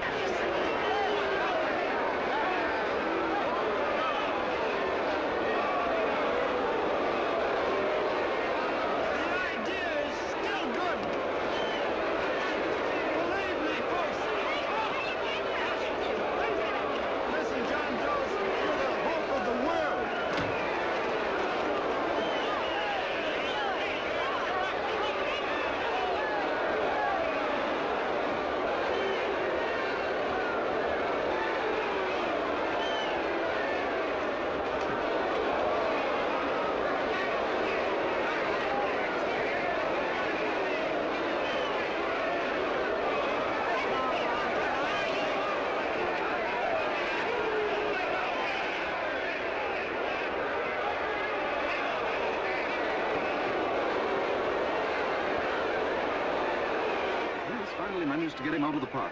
But if that boy isn't hurt, it'll be a miracle.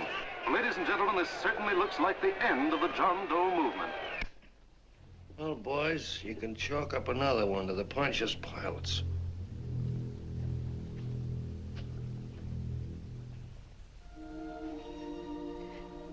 I should have been there. I could have helped him. He was so all alone. A lot of us are going to be mighty ashamed of ourselves after tonight. We certainly didn't give that man much of a chance.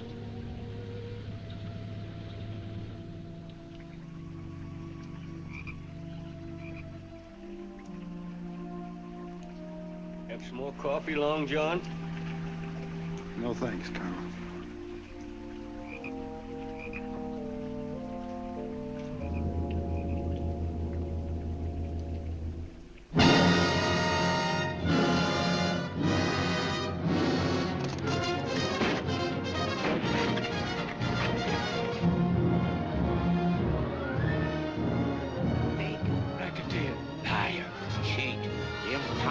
Why don't you jump? Christmas Eve at midnight. Bye, Mr. Doe. You're a wonderful man. And God bless you, my boy. Now get in there and catch. You're a fake John Doe, and I can prove it. You're the big hero who's supposed to jump off tall buildings and things. Do you remember? What do you suppose your precious John Does will say when they find out that you never had any intention of doing it, that you were being paid to say so? Christmas Eve at midnight.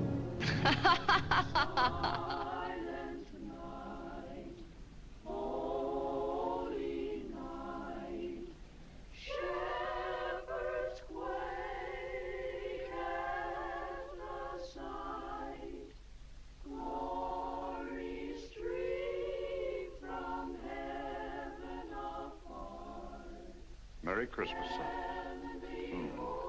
Merry Christmas.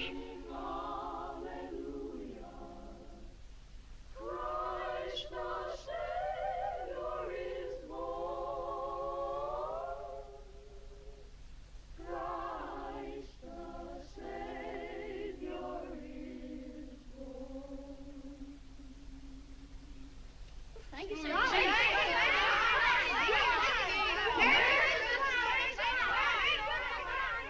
Who? John Doe. Is that screwball still around? Dame's been calling all day. Sure, I know. Yeah, at midnight, huh?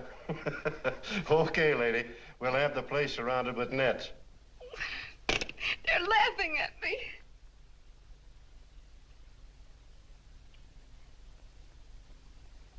You're a sick girl, Anne. You better take it easy. Whom are you calling now? You called that number not 10 minutes ago. Hello, Mr. Cannell. Have you seen him yet? Have you... Now listen, Ann, he can't possibly get in without our seeing him. I'm watching the side door and the colonel's out front, so stop worrying. Oh. Thank you.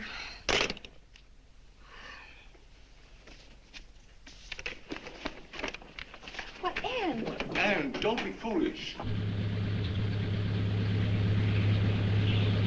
If this isn't the craziest, the battiest, the looniest wild goose chase I ever heard of. Oh, shut up, Bert. Sourpuss is right. Yeah, well, if he is, I'm a banana split. That man is going to be on that roof.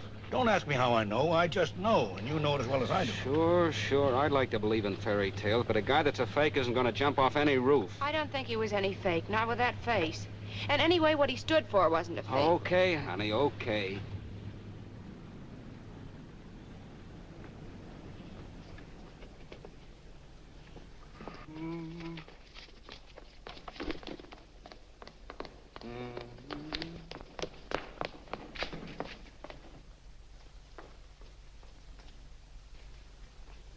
Elevators ain't running. Colonel, You shouldn't have got out of bed, miss. has he been here?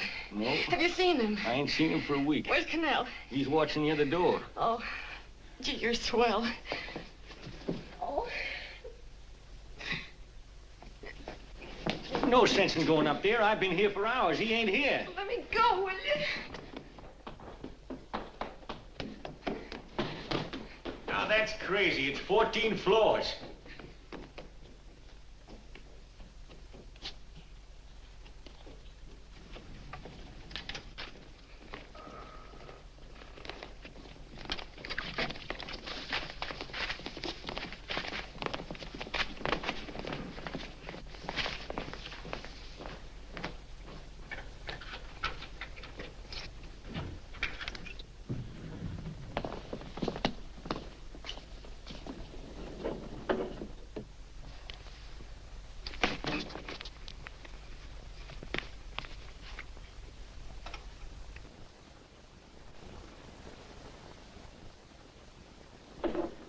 far as the elevator goes.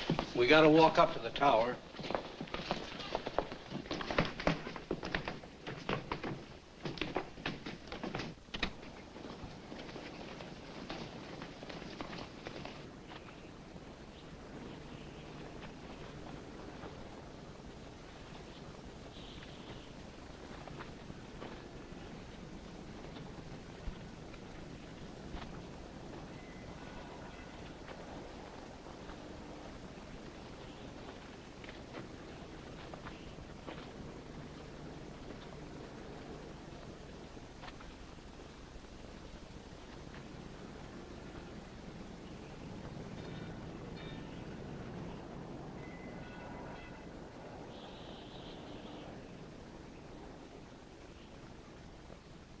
That tramp was probably full of Christmas cheer and asleep in some flop house. Let's go. I've got to decorate my tree.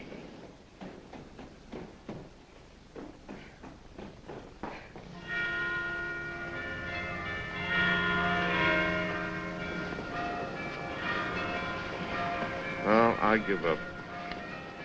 I don't know what gave us the idea that we'd attempt anything like this. I guess you're right. I'm afraid the joke's on us. Let's go.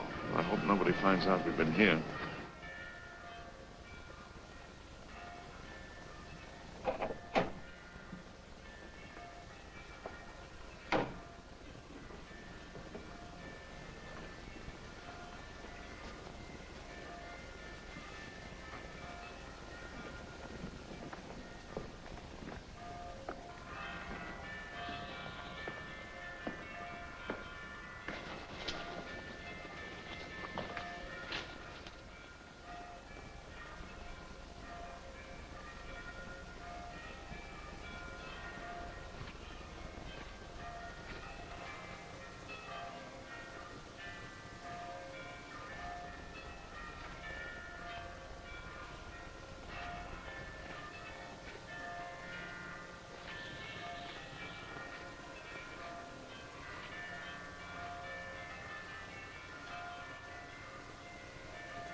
I wouldn't do that if I were you, John.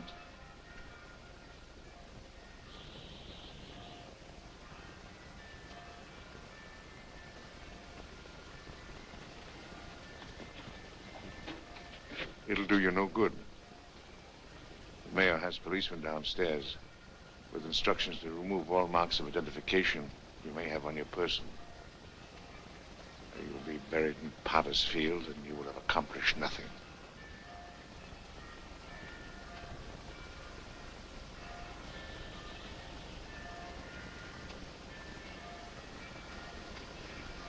I've taken care of that. I've already mailed a copy of this letter to Mr. Cannell. John, why don't you forget this foolishness? Stop right where you are, Mr. Norton, if you don't want to go overboard with me.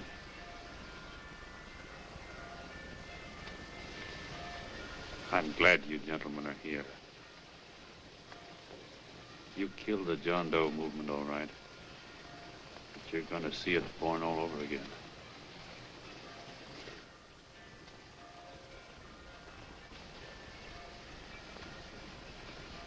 Now take a good look, Mr. Norton. John! John! Oh, John, no, I won't let you. I love you, darling. Oh, please. Please don't give up. We'll start all over again. Just you and I. It isn't too late. The John Doe movement isn't dead yet. You see, John, it isn't dead or they wouldn't be here. It's alive in them. They kept it alive by being afraid of. That's why they came up here. Oh, darling. Sure, it should have been killed. It was dishonest. But we can start clean now. Just you and I. It'll grow, John, and it'll grow big because it'll be honest this time. Oh, John, if it's worth dying for, it's worth living for. Oh, please, John. Oh. Oh, please, please, God, help me. John, look at me. You want to be honest, don't you? Well, you don't have to die to keep the John Doe idea alive. Someone already died for that once. The first John Doe. And he's kept that idea alive for nearly 2,000 years. It was he who kept it alive in them. And he'll go on keeping it alive forever and always. For every John Doe movement these men kill, a new one will be born. That's why those bells are ringing, John. They're calling to us. Not to give up, but to keep on fighting, to keep on pitching. Oh, don't you see, darling? This is no time to give up. You and I, John, we... Oh, no. No, John. If you die, I want to die, too. Oh, I love you. Oh, John.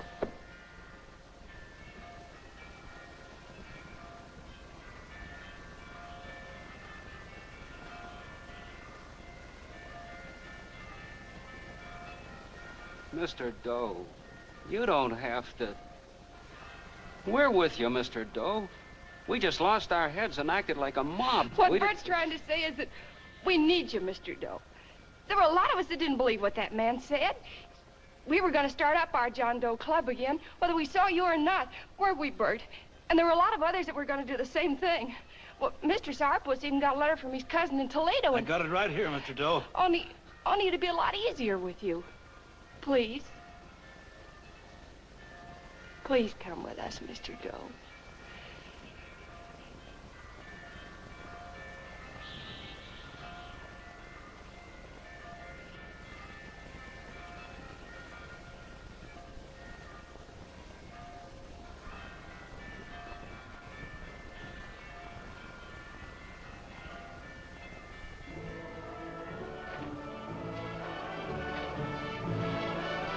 Long John. Mr. Doe. Here, we'll help you with it. She'll be all right. Mr. Doe, take her right down to the car. And right up front. Look, we got a car right down to where it is. Leon Norton, the people. Try and lick that.